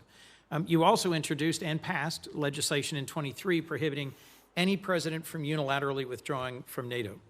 I assume this was because you recognize that our alliances are a key advantage against Russia, against China, against other adversaries. Do you still consider Article 5 an unconditional commitment? Yeah, so let me address that holistically, if it's okay, because I think we have time to do it. First of all, you're right. I have, throughout my entire career in the Senate, and through much of my time now in this administration, been a supporter of NATO. I see its utility. The key, and I'm just being honest with you when we talk about this, one of the key arguments that I would always use on behalf of NATO is the fact that it allows basing rights that we could use in a contingency operation in a time of conflict, in a time of need, that we just have had. So when you have countries in this alliance, because understand, at the end of the day, we are providing basically the defense backbone of an entire continent of rich countries. These are not poor countries. These are rich countries. And the utility of NATO for us is that it provides these basing rights. Now we are living in a world in which some of these countries, I point to Spain as an example, openly brag about how they've denied us the use of these bases. And so if the core rationale for us being in NATO, if what we get out of NATO is the ability to use bases, and then we have members of that alliance that are basically denying the use of those bases in a contingency, well, it calls them to question the entire thing. Forgive me, I have one more question I want to make sure we get to. Is it not true that some of the challenges in our NATO relations have only come after President Trump threatened to seize territory from a trusted and reliable and No, I don't think contributing that's partner. fair. Yeah, I don't think that's fair. I think he publicly said both. I know, that but I don't he would think- use tariffs to coerce Denmark into giving up Greenland. Yeah, but just to tell you, look, if you go back and study the history of it, NATO tensions and debates within U.S. or whether we should be in NATO, in the 1970s, it was the reverse. It was the administration trying to stay in NATO and Congress trying to get us out. Yes. I happened to see a speech, they were playing it after he passed away on C-SPAN, Jesse Jackson at the 1988 Democratic Convention calling for the United States to get out of NATO. I So was these there. debates over NATO, you were at As that? was Joe Biden. Oh. Joe Biden didn't support that position then, and I know. don't support that position. But Let my me move point to is a that last these debates question, about Mr. NATO have been Secretary. ongoing for a long time. There's about 1,100 vetted Afghan allies being held at Camp as-Salia in Qatar. And that includes 400 children and 150 family members of currently serving active duty U.S. service members. They've been stranded there for a year and a half. And there is talk of sending them either back to Afghanistan, into the waiting arms of the Taliban, or into war-torn and now Ebola-infected countries like the DRC. And these are people who they or their immediate family members served alongside U.S. soldiers at great risk. Can you commit to working with me and others in this body to support the relocation of these vetted individuals to the United States, especially those who are family members of currently serving U.S. soldiers? Yeah, I can't, first of all, as you know, we're under an executive order now after the National Guard attack here, and so that happened last year. So we can't admit any Afghans at this point into the country. That said, you just pointed to them being sent back to Afghanistan. Our goal, we've worked on this, and we'll work with you on it, Please. is we have talked to multiple countries. Now, I don't know of any single country that's going to take 1,000 people, but we've talked to multiple countries about taking several hundred of these people and allowing them to move to a safe location. As you know, we are operating under not just those restrictions, but broader restrictions about immigration into the United States after 25 million people entered this country illegally over a 4-year period leading up to this administration. president just but I'll work raised- with you to find the right places for them to go. We want that to happen. The president just raised the refugee cap exclusively to allow Afrikaners into our country. I would welcome a chance to work with you to find safe third countries for these Afghans. And I frankly think we ought to be revisiting our refugee policy, because the refugees who've come into our country in the past are the most vetted and often the highest contributing. As you know, my childhood church hosted a South Vietnamese family, and seeing the 5 of them become great Americans, entrepreneurs, contributors. It is refugees from oppression overseas, whether from Cuba or Venezuela, Vietnam or Afghanistan, who have long contributed to the United States. Thank you, Mr. Secretary. Senator Paul. I'd like to revisit for a moment the boats that were blowing up in the Caribbean and the Pacific that referred to as drug boats. I think it's interesting that the 3 secret criteria we're using to blow up the boats doesn't include whether they have drugs on board. I would like to add that the statistics from the Coast Guard also say that when we interdict alleged drug boats in the historic way, the way we've always done it, about 1 in 4 don't have drugs. We make mistakes. We see something suspicious about the boat, we stop them, and they don't have drugs on board. I would also like to add that drugs is not a criteria for blowing up the boats that are called drug boats, but neither is arms. So in order to blow them up, we don't have to say that they're armed or have drugs, and I think a lot of people would have questions, which I still do. I am glad to hear today, though, that the administration and the negotiations are willing to trade sanctions relief for removal of enriched uranium. I've said for a long time and argued for a long time that sanctions in and of themselves rarely, if ever, are of any value. I've yet to see any Chinese behavior that's changed because of sanctions. I've yet to see any Russian behavior change because of sanctions. I've really yet to see any Iranian behavior change because of sanctions. However, sanctions do have some leverage and ability to exact change if you remove them. So the removal of sanctions might actually have some hope. So I support the administration in this. Now, there are many Republican critics who have been vocal on the airwaves recently saying, oh, no, we can never negotiate with them. These are terrible people. Well, you don't really negotiate with really friendly, good people. In a time of war, you're going to have to negotiate with an adversary. So I do commend and supportive of the idea of this. And the other thing is it's very verifiable. You don't have to wait for verification. You could say the trade sanctions end as soon as we get the 440 kilograms of enriched uranium. Now, it has to be dug, I guess, some of it from under a mountain of rubble, but at the same time be very verifiable. But what I would argue and what I would advise is that you really, why not offer everything? Offer all of the relief of virtually all of the sanctions if you get it. Now, you can wait if that's what you want, is the enriched uranium out and a promise. Now, the rabid hawks will argue, well, we're not going to negotiate with terrorists. We're not going to negotiate with bad people. Then they'll continue to have enriched uranium, and they'll continue to enrich uranium. So I do think that the argument that there hasn't been a military solution to this is largely proven by the fact that even though we've militarily obliterated their military, all of that is true. It's as Fred Ickley wrote in Every War Must End, that military victory doesn't always translate or lead to political resolution or to things that you want done. What we really want done is no more enriched uranium, and you don't enrich uranium, you give up on these hopes. But I would say that as we are looking at trading sanctions, you say there's some you can do on your own, there's some that are congressional.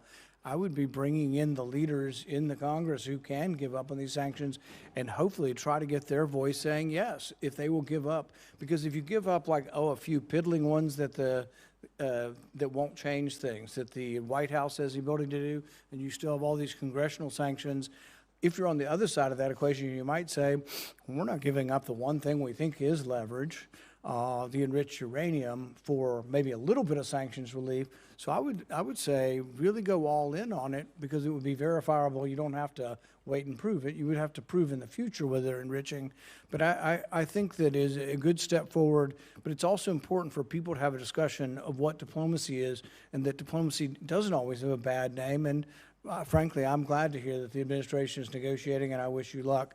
And I'd love to hear your response in general. Well, first of all, the president's made clear the priorities. Iran can never have a nuclear weapon. And what do they need to have a nuclear weapon? They need a couple things. They need the ability to enrich. That has been substantially destroyed, but could always be rebuilt over time. And the second is the ability, and highly enriched uranium, it's 60%, that could quickly be enriched to 90% weapons grade. The second point you make is about sanctions. So that's the goal here. And the sanctions, first of all, there's a combination of sanctions. There's sanctions that block direct sort of activities that generate revenue. And that's problematic beyond the nuclear program, because they also use this revenue to fund to sponsor terrorism like Hezbollah and others around the region. And then there's the frozen assets, which are related to sanctions, but these are Iranian assets that have been frozen that they don't have access to. So what I would argue, and again, I don't want to get ahead of myself because we're not engaged in this conversation with them yet, but if you get into a situation in which the reason why there are sanctions are because of the nuclear program, and so if they comply with what we're demanding on the nuclear side of it, zero enrichment, get rid of the enriched uranium, they're complying with these things, then I think that's the place where the frozen assets could be discussed. The more they give, the more they would get. I think ultimately we will still face other challenges related to Iran separate from the nuclear program, like what they use their money on, which is to sponsor Hezbollah and to sponsor Hamas and to sponsor terrorism around the world. But on the nuclear question, which was the president's been focused on now, no nuclear weapon program, the sanctions that are directly related to the nuclear program, the more they give, theoretically, the more they should be willing to get. What they're not going to get it as a down payment. They're not going to get it as a signing bonus. And I would also point out that negotiations on nuclear matters are highly complex, highly technical. And so it will take some time to work through that, as is sanctions, by the way, highly technical and in many cases multifaceted. There are UN sanctions, there are US sanctions, there are US congressional sanctions. So there's a lot to unravel there. Is benefit from the idea of trading sanctions relief for activity. And if you don't ever trade them, if you just have them on the book, then I think they're of little value in changing behavior. Thank you. Senator Booker. Thank you very much. Mr. Secretary, you and I talked a lot about Africa, and I raised concerns about a lot of the cuts. We're seeing globally an increase in tuberculosis, an increase in malaria cases. We see a continued ongoing, on the continent, HIV crisis.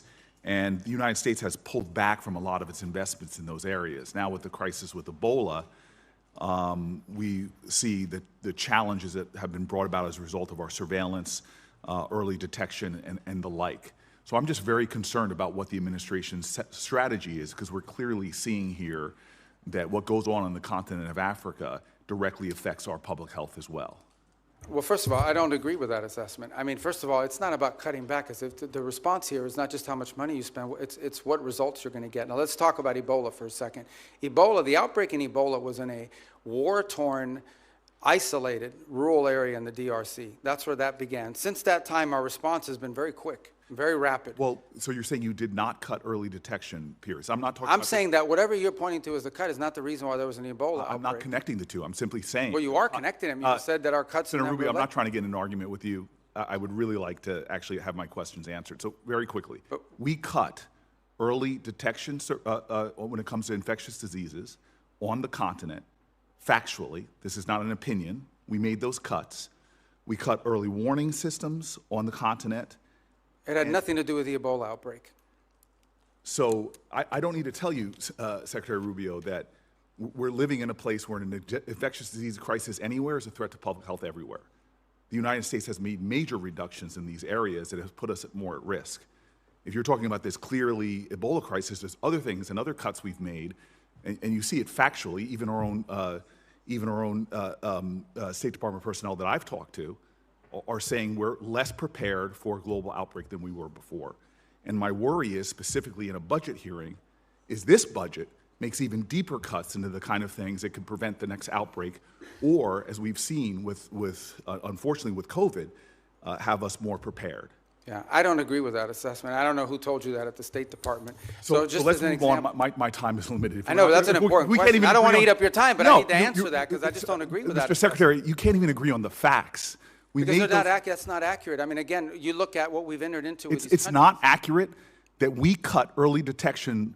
Because those have all been repurposed in different arrangements that we now have with these countries. As an example, when Well, we I would like, for the record, because we're not going to cover it in my short time, if you're telling me we are as prepared or more prepared before the Trump administration came in, I'd like to see the facts. I think when these reforms are finalized, which we're on the verge of doing, we're actually going to be better prepared. We are responding today faster, not just to humanitarian crisis, but to outbreaks than we were before. We are responding in some cases within 72 hours, are able to move funds to task, which you weren't able to do in the old system. And we're also building the capacity of Mr. these Secretary, nation states through these Mr. Secretary, compacts. may I please reclaim my time to shift gears?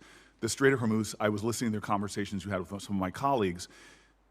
We've now seen the strait closed for months, and you explained that we're going to see an opening of the strait, and that ultimately the exchange we will get for that is, after that fact, we will release certain sanctions. Is that correct? No, that's not what I said. What I said was that if they open the straits, we will lift our blockade. The straits and the blockade are what are interrelated. And so for the nuclear program, in exchange for getting rid of the fissile material out of country, I imagine, is what the highly enriched uranium, we would release sanctions. Is that correct? Well, it's not just that. It's also their enrichment activity. They would have to, they would have to make very severe and significant concessions on what they intend to enrich in the future. And already with the March relaxing of sanctions, allowing Iranians to sell oil to the Chinese, estimates have been between $10 and $50 billion they got from that relaxing of sanctions. How much money might we see in a deal in our relaxings of sanctions in order to get rid of the highly enriched uranium and stop their enrichment? Well, let me just tell you on that portion. The sanctions that were released on Iran were boats on the water. And so that oil was already out in the marketplace. It was sold at market rates, but the sanctions covered, and to the extent we've been able to enforce them, we have the revenues of those sales. So yeah, the Iranian oil was unsanctioned so that it could be sold, but the revenue would have to flow back to blocked accounts, which our sanctions were able to go after. We've also seized, I believe, 6 vessels in the Indo-Pacific that involved Iranian sanctioned oil on top of it. So that wasn't necessarily a trade. They didn't get $50 billion directly as a result of. They might have gotten some of it. They certainly didn't get the majority of it. They are now losing hundreds of millions of dollars a day in revenue because of the blockade. And the blockade exists because of what they're doing in the straits. Right, and I guess the conclusion I have, and my time's expired, is that the Strait of Hormuz was open before this unjustified war. We're now scrambling to try to find a way to get it back opened again. Not only is it causing economic havoc to our country and to residents all around this nation, families trying to make ends meet, but you see on top of that, the Iranians finding ways to leverage that, as we allowed them to do with the Chinese for tens of billions of dollars. And so my point is, before we even get to a nuclear negotiation, this regime is getting money to rebuild, purchase more drones, cause more havoc. And this is before we're even trying to get back to a But I point where I apologize, I don't understand how they're getting this. What revenue are you referring to? well, there's two sources of revenue we're seeing. One is the revenue from the Chinese, that's factually documented. And number two, the revenue that you're proposing that they should receive by releasing all of their highly enriched uranium, as well as in making a commitment about their enrichment capacities. Okay, yeah. Hold on. And that was the exact deal that you guys vilified, that the president and you vilified President Obama from having. Yeah, no, So I don't here think we those are have not a the same. worse situation where Those are not the same where our deals. adversary and our enemy, who's causing havoc in the region, who is funding proxies and terrorists, has discovered, thanks to you all, the power of shutting down the Strait of Hormuz. No, they didn't which discover. is They all- knew that a long time ago, and they've done it before. Clearly, we all knew that a long time ago. That's why this And they intended to do this at ill-conceived some point war in the should have future never as well. happened. Yeah, but You have made our adversary in a stronger negotiating position. We are the strongest nation on the planet Earth, and we're in a stalemate with Iran. And now we're begging to get back into a deal that you all We're not trashed begging. in the first place. There's no one begging. I don't know. Clearly, this is a Senator shame. Booker, your time's up. But can Senator I just- Rubio, since he's I do gone want to over, you address can some of these points respond. because they go to the heart of the matter. No one's begging for anything here. The Iranians might be begging because their economy's losing hundreds of millions of dollars a day. That they are losing.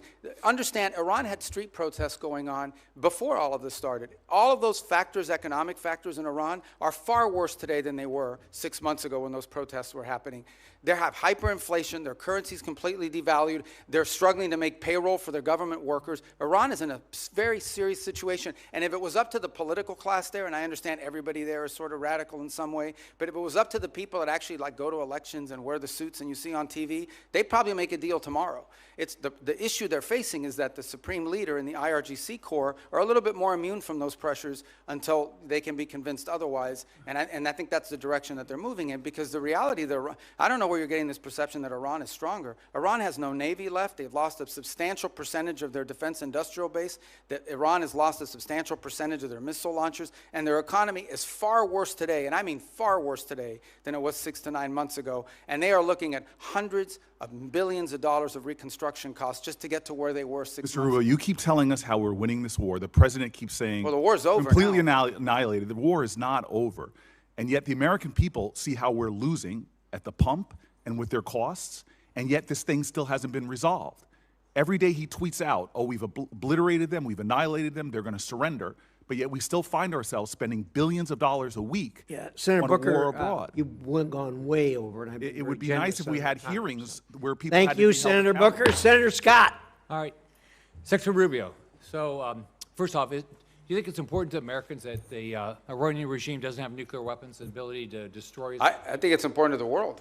Yeah. The whole world. I mean, this question about the Straits is a great example. Imagine, the Straits gives them leverage. Imagine what nuclear weapons would give them leverage to do.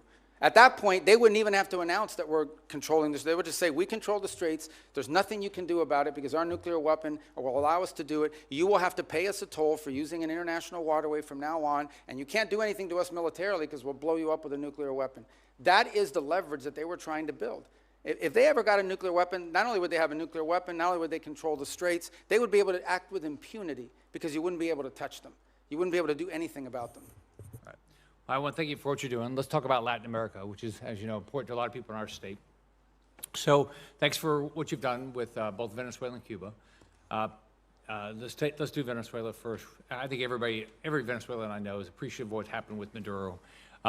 And I know you have a three-step process to get to democracy there. Can you talk about where you are? I mean, I know you've busted your butt to try to get Delcy Rodriguez to do the right thing.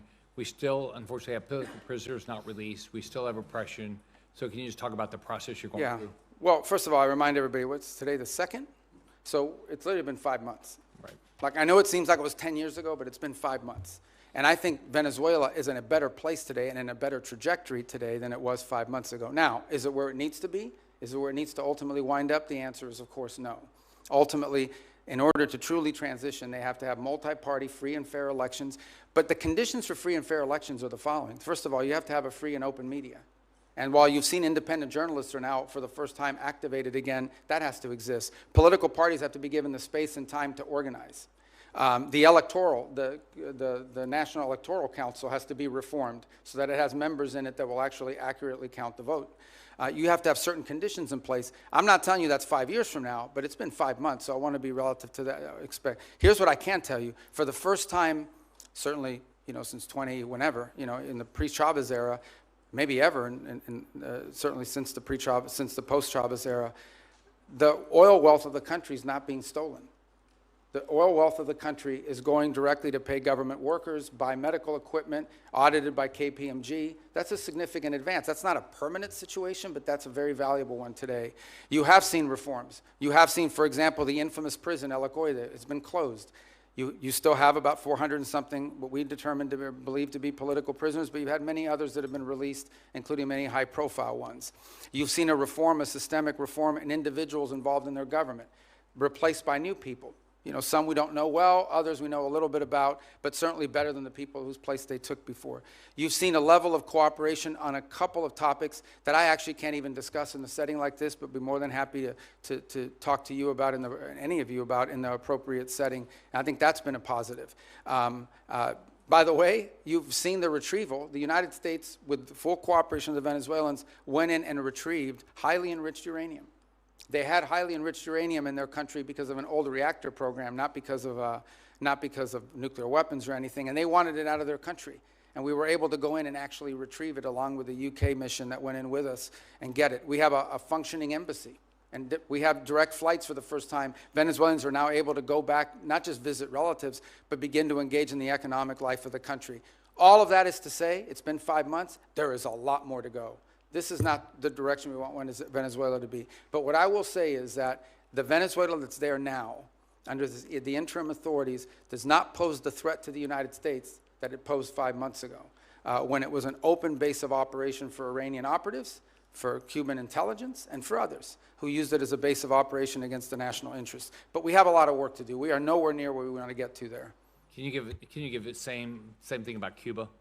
I mean, Cuba's a very different thing, yeah. right? I think the misnomer about Cuba, or the misunderstanding about Cuba's actually not controlled by the government. Cuba's controlled by a military holding company named Gaesa. And Gaesa virtually owns anything, they own the tourist sector, they own mining, they own the gas stations, they own everything. They generate about 70% of Cuba's GDP is under the control of this military company. And they're sitting on between $14 and $17 billion in assets. So you have people literally starving, people literally like power grid that hasn't been maintained in 10 years, and yet you have this holding military company sitting on these assets. And by the way, not a penny of the money in the military holding company translates over to the public treasury. So the fundamental challenge we have here is that Cuba needs to be, in order for it not to continue to be a failed state, which poses a threat to the United States, they need systemic and serious reform. They need to have economic reforms, and the question is, can they possibly reform, given the people who are currently in charge, both of Gaesa and of their government? And I think the answer is they can. I really don't believe this system is capable of reform unless new people take over or a new mindset takes hold. Now, we've engaged in conversations with them. We've offered them what I think needs to happen in order for their economy to recover. And that's the last point I would make, is I think somebody raised this issue of oil blockade. Cuba was having blackouts well before January 3rd of this year. They were having blackouts for years. And they were having blackouts for two reasons. Number one, no one will give you free oil except Maduro. That's what's changed here. What's changed here is they're no longer getting free oil from Venezuela. And number two, the main reason why they have energy blackouts is because they didn't invest a single dollar back into their plants, back into improving their plants. And they could have bought this equipment from any company in the world, but they didn't invest in it. Instead, they invested it to build tourist hotels that now sit empty because there's no tourism into Cuba. So Cuba's a little bit more complicated than Venezuela, but it's a mess. Thanks for what you're doing. Thank you, Mr. Chairman. Secretary Rubio, I trust you're familiar with then CENTCOM commander and future Secretary of Defense Jim Mattis's famous quote about the importance of funding our foreign policy apparatus. In 2013, in response to a question from the now chairman of SASC, General Mattis pointed out that if you don't find, and I quote him, if you don't fund the State Department fully, then I need to buy more ammunition ultimately, end quote. Unfortunately, despite his service in the first Trump administration, the second time around, you seem to have taken the message as a blueprint rather than as a warning. The budget that you're presenting today cuts the State Department by about a third, after you previously tried to enact steep cuts and eliminations last year, many of which were already rebuked by Congress on a bipartisan basis. Time and again, this administration uses our military as a first tool of choice, manufacturing new crises and new conflicts that worsen the situation for folks abroad as well as for American people back here at home. And now you're here to justify a budget request that further undermines our diplomatic apparatus, the tools and professionals that are critical for not only preventing crises before they begin, but those who will be responsible for negotiating our way out of Trump's war of choice in Iran and whatever other nightmares he dreams up with. So based on how this administration has conducted itself over the last year, our adversaries are learning that the United States is not a reliable negotiator. They're learning that we will quickly turn to using force before working to alleviate crisis points and prevent war. I'm very concerned that that in turn increases the risk of our adversaries jumping to use force first, increasing risk to American citizens and American interests around the world. We saw that instinct for the military option in the Caribbean and in Venezuela. And now we're seeing threats of it in Cuba while we're still engaged in the Middle East, where President Trump is blowing a shocking amount of money and failing to uphold his solemn duty to put our service members at risk only for the most serious and imminent national security threats to American people. Mr. Secretary, you also wear the hat of a national security advisor. So with both that hat and as Secretary of State, do you agree that this administration has spent more on Trump's war in Iran than you are requesting today for this entire State Department budget request? Yeah, I can't speak to the Department of War would have to speak to you about the money and what they calculate are the costs. I can't give you an accurate answer on that because that's not the thing that I look at. I would think you would have some insight because you are our national security Well, advisor I've seen the also. testimony that Secretary Hegseth and others have conducted in front of their oversight committees, but I don't want to give you an answer that's not accurate. Okay. So. Well, this week, let me put out some numbers that I have. This week, the cost of President Trump's illegal war of choice against Iran are likely to balloon past $35 billion by the rate from DOD's own May calculations and surpass your FY 2027 budget request of $35.1 billion for the State Department and related programs. That's an astonishing figure. Worth repeating, in just 14 weeks, President Trump will have blown through as much, if not more money in Iran than he thinks Congress should spend on U.S. diplomacy for the entirety of the next fiscal year. This administration's distorted priorities have unfortunately revealed some stark lessons for our allies and partners as well. The United States' use of force first will make them less secure as they'll be caught in the crossfire, left scrambling to protect themselves and their people. Mr. Secretary, do you agree that under Operation Epic Fury, our allies and partners in the region have expressed concern about their security and the threats that followed from this administration's uncoordinated actions? No, I think our allies in the region have been very cooperative, some obviously very aggressively cooperative, like the UAE as an example. Kuwait's been fantastic. Obviously, no country likes to have their oil and their energy infrastructure hit, but I think it's a reminder to them of the threat that Iran poses. And the one lesson when this is all said and done is it's reminded them of, despite all the friendly talk that you've seen in the past, how dangerous Iran is to their own interests, how the billions of dollars Iran has spent, despite sanctions. Iran found the money to build drones and rockets. Okay. And luckily, we've taken a lot of them out, but they still have some, and they still have the ability to launch My question is about our allies in the region expressing concerns, because, you see, public reporting in early May revealed that Saudi Arabia denied U.S. basing and overflight related to Trump's ill-conceived plan to escort ships through the Straits of Hormuz, and they're still not supportive of this risky tanker escort plan. And the Strait is still worse off today than it was before Trump initiated this war. And that doesn't even touch on the wider global lessons being learned by our allies and partners. Yeah, we don't face any... from the Shangri-La dialogue, where I heard from folks across the Indo-Pacific and especially in Southeast Asia, who are being hit hard by the same rising energy costs that are devastating American communities. And frankly, this administration insists on using military force as a first resort instead of a last resort, no matter the deadly cost of self-defeating impacts. Your budget request here would sadly perpetuate that trend and undermine the roles and responsibilities that you should be fulfilling as Secretary of State. Thank you, Mr. Chairman. I yield back. Okay, I didn't get to answer any of that. I didn't ask you a question. Well, she didn't answer the question. She just wanted me to answer? Can I answer anyway? You may. Okay. Well, but she made a bunch of points. I get to answer them, right? First of all, I don't understand this thing with let me tell you, we were just here, maybe you weren't here, we were just talking about it. We did a peace deal with Azerbaijan, and Armenia. We just signed the TRIP agreement yesterday, actually, or last week we signed it. Last night I officialized it. That was diplomacy. That's great, but the Trump administration has still blown through more money in 14 weeks do I get to talk than this entire budget that you're requesting.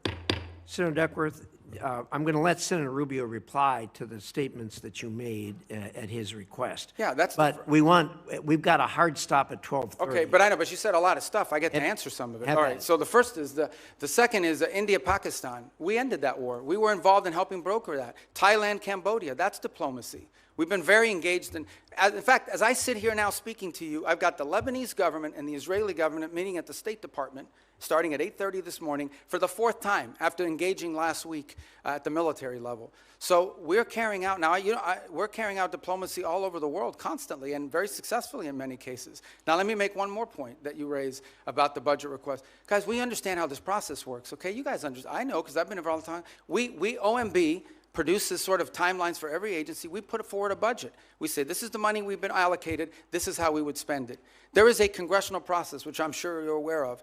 And in my time here, 16 years that I was here, I don't ever recall us once ever taking the president's budget and passing it into law. I'm not walking away from the budget. We can make it work if that's the budget you give us. But I have a sense, I have a suspicion, right, Senator Schatz, that we're going to have to work with you, that we're going to have to, well, you know, that we're going to have to work with you guys on a budget request that meets your priorities and ours. That's how it works. You guys are the appropriators. We have to work within we will tell you what we care about. We will tell you how we're going to spend the money. But ultimately, you will provide us a spending bill, and we will work through those parameters. But we have given you what we can live with. We can make it work. But if you wanted, you know, if you're obviously going to have changes here in Congress. But this stuff about diplomacy and the money spent on the war, diplomacy's always cost less money. We don't buy missiles. We don't buy rockets. We don't buy large airplanes and aircraft carriers. But we've been very effective. And I can give you list after list of places where we have had an impact in either de-escalating crisis before it started or ending active wars. And I'm very proud of the work that we've done in that regard, some of which haven't even been publicly discussed in some cases because they weren't high profile. And my last point. We remain heavily engaged in areas that may be not at the core of our national interests, but nonetheless are related to our national interests. You think about Sudan for a moment and the Quad. This has been a very frustrating situation to put together, but we helped convene a donor conference that got pledges for when that is resolved. We've put a lot of time and energy in a situation that now, unfortunately, has turned into a proxy in the Middle East because of the UAE and the Saudis on opposite sides of it. In Libya, where our work in Libya now it's still divided, but they, for the first time ever, have a joint budget. For the first time ever, are cooperating on energy deals that are going to be beneficial to the people of Libya. So I just don't think it's fair to say we're not actively involved in diplomacy on last year's budget and spending, because we are, and we have been, and to great success. Thank you. Senator Curtis. Thank you, Mr. Chairman. Clock setter, thank you for resetting the clock. Mr. Secretary, thank you for being here. And I'm always truly impressed with your ability to navigate around the globe so articulately and explain the positions. Like you previously, I chair the Western Hemisphere Subcommittee. One of the focuses that I've had is on Taiwan and Taiwan's relationship in the Western Hemisphere. We actually had our first subcommittee hearing on Taiwan's allies in the Western Hemisphere. And as you well know, Honduras switched diplomatic recognition away from Taiwan in 2023 in exchange for a lot of promises from China. No surprise, those promises have not been fulfilled. And the current president, during his campaign, talked about returning back to Taiwan and restoring that relationship with Taiwan. In your budget, you have $245 million for the Countering PRC Influence Fund. And I'd like to note Senator Van Hollen and I have a bill that would actually carve off a portion of that specifically for Taiwan and countering the PRC influence there. So I guess my question is, what can the U.S. do potentially with that fund, Countering PRC Influence Fund, for Taiwan, particularly as it relates to Honduras, kickstarting that relationship, developing joint set of economic priorities for Taiwan in the Western Hemisphere, anything else we can use that fund for? Yeah, well, first of all, the reason why these countries switched recognition primarily was because the Chinese would go in and they would say, if you switch recognition, we are going to provide you this loan, this, and in some cases worse than loans. There was even cases of bribery and things of this nature, but we're going to provide you you know, a free this and a free that. We're going to build an auditorium for you. We're going to build a bridge. We're going to build a port. And they haven't kept many of those promises. So I think the first thing is to just point to the fact bait that and switch. yeah, in many cases, these things are not provided. The other angle of it is if it's loans, they create these debt traps, which is an argument we make all over the world, but particularly in the hemisphere. But the broader goal of this fund is not just simply Taiwan related, although that's the reason why that's an action they took as a result of this leverage that was established on them. But more broader, in many cases, these countries are trying to develop their telecommunications system. They're trying to build roads. They're trying to develop whatever it may be. And frankly, the only companies that show up are the Chinese companies. And they show up with lower cost, a financing mechanism, et cetera, et cetera. Now, there's a track record of not completing these projects. There's a track record of flooding the country with Chinese workers that come and do the work. So I think part of this fund is designed to create alternatives to that, to give these countries alternatives to the Chinese or other foreign malign influence that might be occurring in their country. Part of that is attracting U.S. commercial ventures to do it, but part of it is providing the resources so these countries can go out and do this without being subject to or vulnerable to this sort of leverage tactic that's used against them. Thank you. Let me switch to China for just a minute. Your budget notes the merging of the Foreign Service Institute, where a lot of the state language training takes place, with the Human Resource Bureau. And I'm hoping that can improve the language capacity. But here in the Senate, I've picked up the Uyghur Policy Act, which you led when you were here. Part of the bill that I'm especially supportive of is the provision that's supporting the Uyghur language training for Forest Service officers is not only important but required, and that we have Foreign Service officers in Asia and China that can speak that language. I think it's absolutely vital that our diplomats be able to understand the people in their own language as to the abuses that are going on there. Given your previous experience on this bill and the department's focus on the CCP's repression, do you still support this provision, and can you just speak to how important this is? Yeah, well, I think obviously the Uyghur language is not a widespread language around the world, but it's incredibly valuable in an important part of the world. And so I think we want to see a language proficiency. That's generally been a challenge writ large over a period of time. And one of the goals of the consolidation is to be able to drive language school more effectively, more quickly to Foreign Service officers before they're deployed.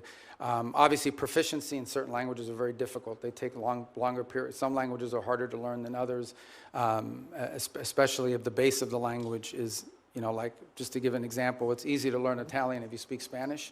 It's much harder to learn Mandarin, you know, and or the Uyghur language for that matter. So, but language is a priority for us. And it's one that, by the way, in our recruitment tools, is one of the things we also look for is whether potential candidates already bring an existing second or third language, which is a huge benefit. Yes, and just very quickly, do you want to clarify, use this opportunity, the president had a tweet about speaking with Hezbollah yesterday. Do you want to clarify for people what happened and anything that you'd like? Well, we received communications via the Lebanese government and the speaker over there on behalf of Hezbollah as early as Sunday about that they would refrain from attacking Israeli territory if Israel did not take new strikes in Beirut. And so it came from Hezbollah, but through Lebanese authorities. I think that clarification is important. Thank you for being here today. I yield. Thank you. Senator Rosen. Thank you, Chairman Risch, Ranking Member Shaheen. Thank you, Secretary Rubio, for being here. Secretary Rubio, I applaud the administration for facilitating a ceasefire last year between Israel and Gaza that will keep Israel safe and from further Hamas attacks and the suffering of Palestinian civilians. But I have serious questions about transparency, about the funding for the so-called Board of Peace in light of recent reporting that suggests donor funds have been deposited into a private J.P. Morgan account with no independent transparency mechanisms in place. As a member of the Board of Peace, Executive Board, and Secretary of State, you should be in a position to provide us with some answers. And you, as a former senator, know our role here, trying to get answers. And my team's been asking for a contact with the Board of Peace for several months just to do our due diligence, but we've received no response. Can you tell me exactly who my team should be reaching out to, please? Well, I can now because the Board of Peace has finally hired some staff. It's going to be a very lean operation. They're working out of the Institute of Peace Building. So for some period of time, they really were not. It was just a very lean operation. So do you have a name for my? I do. I just don't have it on me, but I will get that That's to fine. you. We will- But we- I think they just hired staff like in the last two We will weeks. follow up with you. Thank you. I have a few other questions. Can you tell me how much money is in the World Bank administered Board of Peace Fund? Do you have a? Don't have the answer because there's not U.S. dollars that have flowed. These are donor funds. So can you tell me how much money is in the J.P. Morgan account? Yeah, but again, those are not Who has U.S. the- government accounts. Those are Who has oversight? Well, that's the key here. That ultimately the oversight over the funds of the Board of Peace will be done, and especially when it comes to U.S. dollars, will be done by you in Congress. We have not committed those funds there yet, although we've made a pledge until they've stood up the Board of Peace administratively. Congress will have oversight ability. Thank Well, you. on the U.S. dollars. Of the U.S. dollars. Can the money in the J.P. Morgan account be used to compensate the president or his family or anyone directly? No one's talking connected about with doing the president? And you said you just hired some folks and it's going to be lean. About how many full-time personnel do you expect? I think they ultimately want to get up to 15 or 20 full-time. I think they've started at 5, And if so I'm is- not mistaken. is I the- could be wrong, but those are the numbers I recall. So is the $50 million in U.S. taxpayer money that your department wants to give to the Board of Peace, is that going to be used to cover this? But I think that 50 million was reversed. We ended up not doing that as a result of the way it was constructed. The Board of Peace is now built out as an international, non-governmental organization. We will follow up with you on that once you give us a contact after this. Thank you. So Secretary Rubio, during your confirmation and budget hearings last year, you committed to me you would support women and girls programming at the State Department. But under your leadership, you've terminated dozens of awards supporting women and girls. You shuttered the Office of Global Women's Issues, GWE. You fired the entire staff. You said repeatedly that regional bureaus will now be responsible for programs to support women and girls, but my staff has asked every single regional bureau if they have a plan to do this, and not a single bureau can provide me with an answer. And so, Secretary Rubio, I'm just so disappointed. I want to believe that, you know, you didn't lie to us, lie to me, and so I want to give you an opportunity to explain how women's issues have been integrated into well, the I don't know. bureaus. Do we have an outline? I don't know of the who's plan? telling you that at the regional bureaus, because that's not accurate. Every regional, now, some regional bureaus have a larger mandate on women's issues than So others. is As there you a- example, like in Europe, it's probably less intense Can you tell than me in Africa. who on your team we can reach out to then to find out? Because we're not getting, they're telling us they don't know. Well, the regional bureaus tell you they don't know? That's Not only correct. does every regional bureau have someone in charge of women's issues, or at least in charge of that portfolio, but most of our embassies, especially in some of these key So can- places, Can are we advocating follow up, this. and can I call you Yeah, and of have course. a conversation? Because somehow there's a Yeah, communication. because we didn't eliminate the program. We simply felt that there's a difference between the women's issues, for example, that you would face in Africa versus what you may be facing in some part of Could you name a single Asia. new program that you've stood up in the last, since the GWE office was closed? Do you know Well, of any? first of all, almost every single one of our programs that we do now, our humanitarian response to crisis, our food programs that we distributed, all of them have a women's component to it, So- primarily because in these societies, Can we women are the follow up first with ones your team, affected. please, so we can get some clarification? 'Cause Yeah, we we'll haven't been follow able up, to and I'll do give that. you the right people. But each of these bureaus has someone, or more than one case. The more than last one person. here is, there is a International Women of Courage program. You and the First Lady have championed. Are you going to commit to maintaining that? The which one, I'm sorry? The Women of Courage program. You and the First Lady have championed that. Yeah, well, we had an award ceremony last year. So- I don't know if one is scheduled for this year yet. Thank you. With the remainder of my time, I'd like to remind the American people that as the Secretary of State, your main duty as America's chief diplomat is to maintain our relations with foreign nations. This is why I was shocked to see that you were at a party with President Trump in Miami instead of accompanying Vice President Vance to Pakistan for negotiations. What to party end was the I war. at? I was at a party? It's publicly reported, and there's photos there. But In what fact, party? Steve No, Witkoff no, and but you're going to Jared say that. I'm going to Kushner- answer it. I'm going to But answer that let me question, because finish that's an my absurd statement. As I was soon not as at a I party. finish my paragraph, he All right. can answer. Because people are going to In fact, slander me. I'm going to answer Steve it. Witkoff and Jared Kushner, both of whom were never confirmed by this body to be America's diplomats, accompanied the vice president in the negotiations. Even Iran's foreign minister was not there, yet you were not, was there, excuse me, and you were not. I just feel that's embarrassing for us, and it's embarrassing for you. So, Mr. Secretary, Congress represents the American people. We have the power to confirm who represents America abroad. We confirmed you to be our Secretary of State. We confirmed you to be in the negotiations that are happening. And it's just unthinkable to me that you are missing high-stakes negotiations or that you're not involved. It's sad. Senator Rosen, your time's up. But So let me Secretary Rubio. You're should have the 100% opportunity to inaccurate reply. and 100% wrong. Here's why. Number one, the Vice President of the United States was there, and he wasn't confirmed by the Senate. He was elected by the American people. Okay? He is the second in line to the presidency of the United States. He was present. Mr. Witkoff is the president's envoy for negotiation for peace deals. Mr. Kushner is a private citizen that serves as an advisor on these functions. They were the team that we sent to Pakistan. I was not at a party. Where I was is next to the president. Because in the midst of those negotiations, I was in communications with them. And in fact, I think there is media reporting from that evening on how on multiple occasions I went into a back room, I came back out and spoke to the president and was constantly updating him. On that evening, I spoke to Mr. Kushner and our negotiating team and Mr. Witkoff on at least 6 occasions, including twice on a secure line from the phone they had access to over there. So you don't know what you're talking about. You're just Senator making Rosen, stuff up. he has the floor. I know your please. staff wrote up this cute statement for your TikTok video, but it's not true, and it's not real. That's not what happened, okay? I'm the National Security Advisor and Secretary of State. I was co-located with the President in the midst of a high-stakes negotiation so that I could immediately inform him about events occurring halfway around the world. I was where I needed to be at that moment because we had a very capable team on the ground in Pakistan led by the Vice President of the United States. Thank you. Senator Cornyn.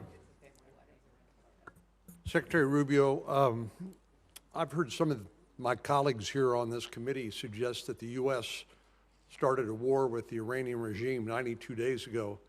I happen to believe that the Iranian regime started a war against the West and Israel and has been at war with us since 1979. What's your view? Well, if you go back to 1979 and the taking hostages and build it out from there, I don't know the numbers, if we could even add them up. It's incalculable. Thousands of people around the world, including many Americans, have been killed because of direct Iranian action.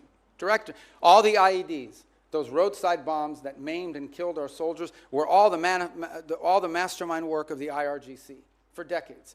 The IRGC sponsors terrorist attacks all over the planet. In fact, they were involved, for example, in the bombing of a Jewish center in Argentina in 1993 or 1994. They're consistently, it's now, we have people convicted in the United States of America, and one was arrested yesterday, Iranian agents plotting the assassination of American political leaders, including the President of the United States.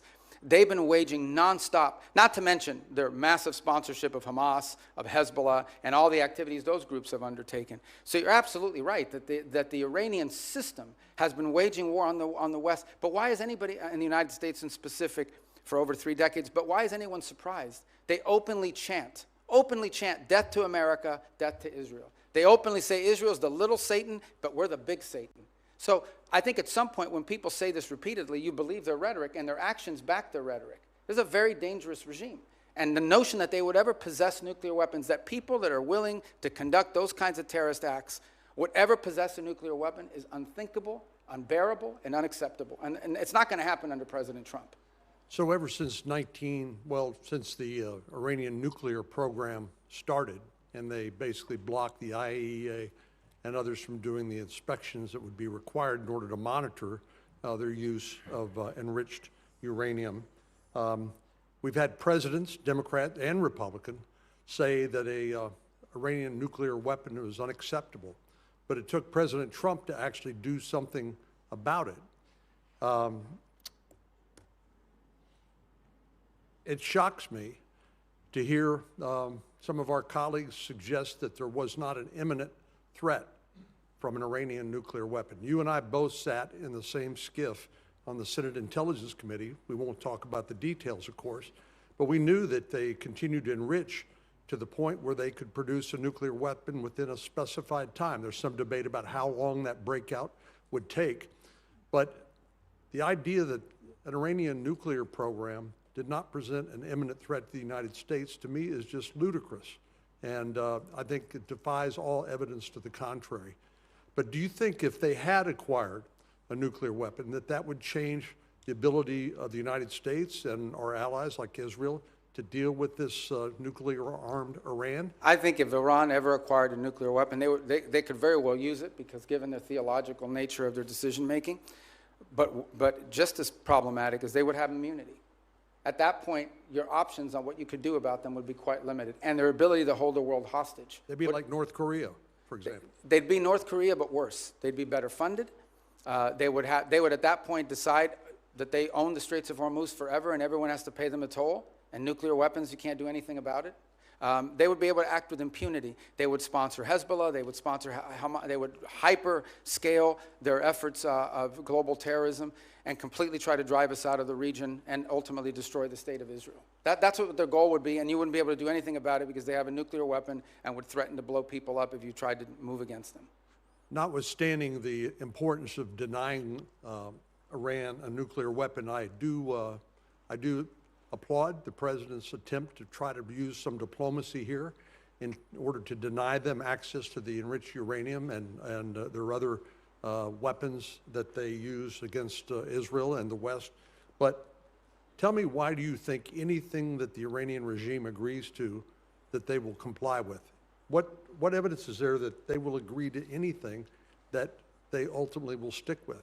Well, again, and that's why any deal with them you have to enter into it with clearly verifiable steps. So as an example, simply putting something on a piece of paper is not satisfactory.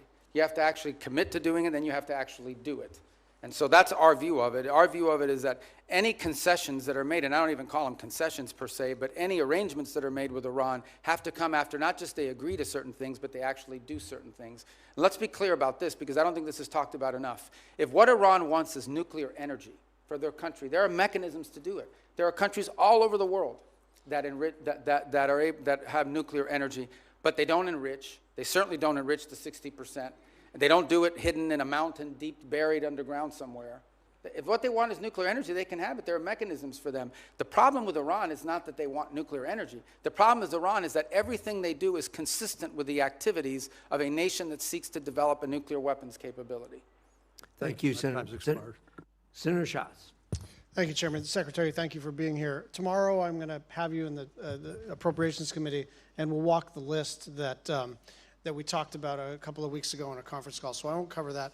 I want you to sort of answer the China watchers who saw that visit to China and saw that NVIDIA is now going to sell H200s. I understand that's not our highest technology, but it's better than what China has, and that's why people are worried. And that, I mean, it's pretty plain that the president violated one of the 6 assurances. I understand that the ambassador and you and others have sort of followed up to kind of smooth the edges, but I mean, it's pretty clear. He says, we discussed arms sales in great detail. It depends on China. It's a very good negotiating chip for us. So what do you say to China watchers who say they got some pretty good deliverables and we didn't get much? I don't see the trip. There were some deliverables, the purchase of additional Boeing aircraft, which of course is beneficial to the Chinese as well, but helps our company, some of the agricultural concessions. But the trip was largely, for the most part, about the fact that the 2 largest, most powerful countries in the world have to have direct interaction with one another. And this was an opportunity to do it. He will reciprocate by visiting the United States later next year. Separate from that, and I don't know if you were here at the outset in my opening statement, or maybe it was in response to one of the questions, I think 2 things are clear. Number one is that we're entering into a period of strategic stability that I think serves the interests of both countries, because the last thing we want is a largely destabilizing event in the Indo-Pacific. But the second is that there are clear differences of priorities. There are clear irritants in that relationship that are longstanding and that are going to be long-term.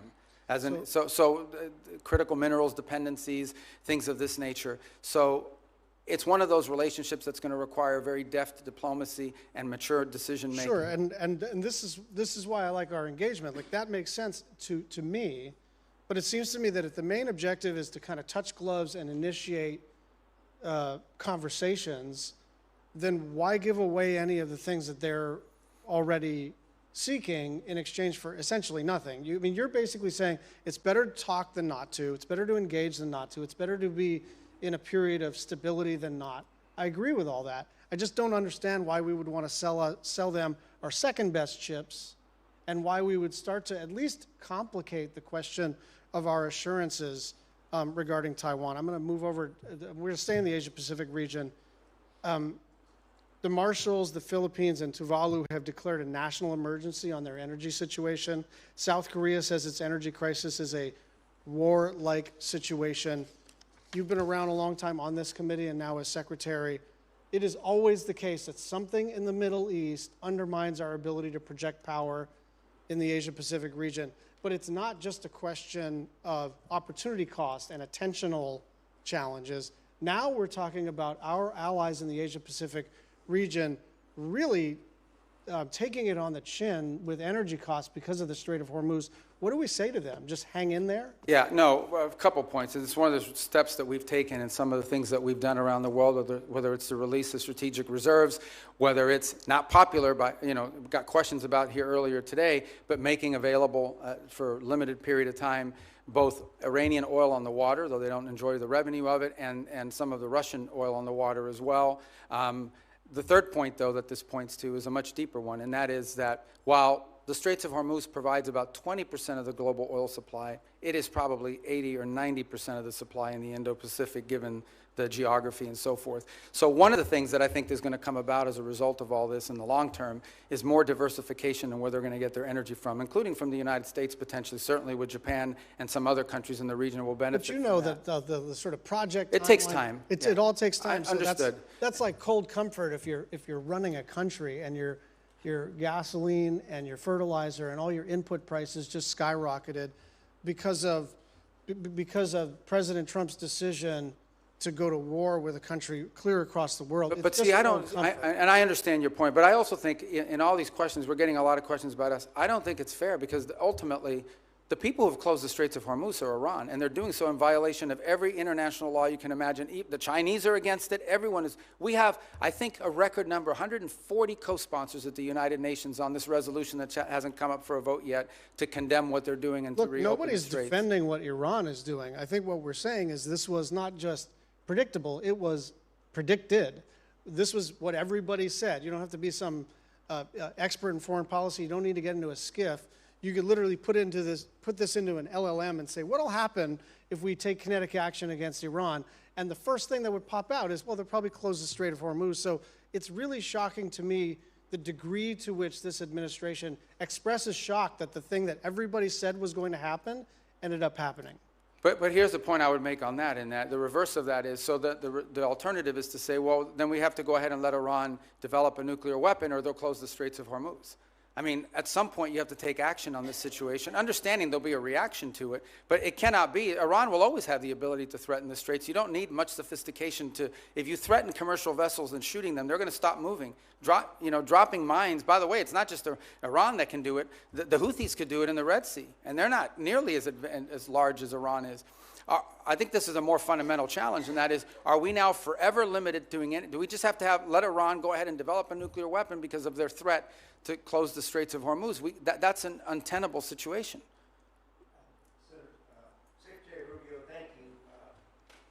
But I'll see him tomorrow, so don't worry. Yeah, okay, that's good. Tomorrow's a probe. I know we're supposed to have a hard stop at 12:30, but no, we'll do it. Senator Cruz has been patient. I hope you'll give us only because it's him. One more bite of the apple. Thank you, Mr. Chairman. I will say, Mr. Secretary, since you left the Senate, I've been obliged to serve Cuban coffee in my meetings because you left me as the only Cuban American left behind. So come by if you want a cafecito. Let me start by saying that President Trump's decision to strike Iran was the most consequential decision of his second term as president. And I want to commend you, I want to commend the President and the entire administration on the extraordinary success we have seen. In less than 40 days, the United States has utterly and completely destroyed the military and nuclear infrastructure that the Iranian regime spent nearly 50 years building. Every day that passes increases American leverage. Iran is weaker, poorer, and more isolated than it's been in decades. The President has laid out 4 red lines for any resolution to this military conflict. Number 1, that there be zero enrichment by Iran. Number 2, that they hand over all of their enriched uranium. Number 3, that they stop funding terrorism worldwide. And number 4, that they open the Strait of Hormuz. I agree with all 4 of those red lines. Do you agree with those red lines, and how achievable do you believe they are in the coming weeks and months? Yeah, you stated the poor positions the president has taken accurately, and the entire administration is supportive of it, because that's what we take our directives from the president, and personally during my time in the Senate, these would be consistent with my thinking. I would only reverse it in the following order. The Straits of Hormuz, it would have to come first, because what they're doing there is unlawful and illegal to begin with. That has to open immediately. And that has to open immediately in exchange, not for anything else other than us lifting the blockade. We have a blockade on Iranian oil leaving. And the reason why we have a blockade on Iranian oil leaving is because they closed the straits. If they open the straits, and by open the straits, understand what we're saying. It's saying you're not going to threaten to shoot at commercial vessels of civilians and create, ecological disaster. That's what they're doing. It's unlawful, it's illegal, it's outrageous. Every country in the world condemns it. If they end that, we lift the blockade. Then we enter into the second phase, which is the nuclear question.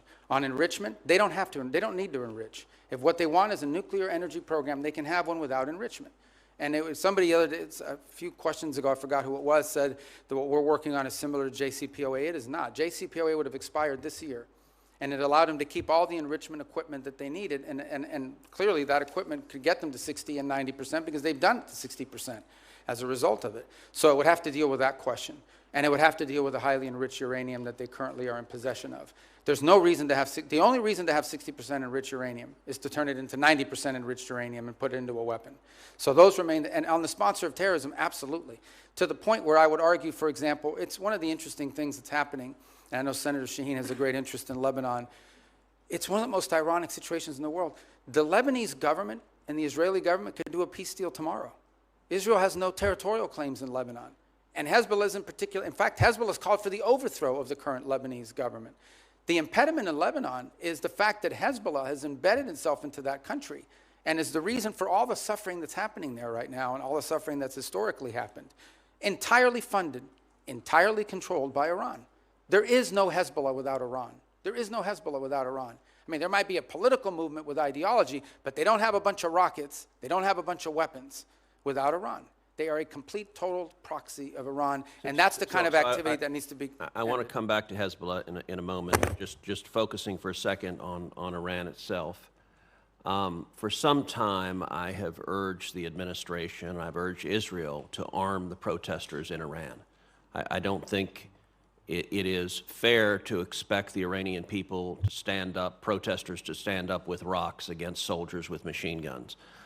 Are we arming the protesters, and should we be? Yeah, I'm not aware of any program to arm civilians in Iran to overthrow their government. I mean, there may be other countries doing it or other elements doing it, but certainly not the U.S. government. All right, let's go back to Hezbollah. So you spoke with the Lebanese president, Joseph Aoun, over the weekend.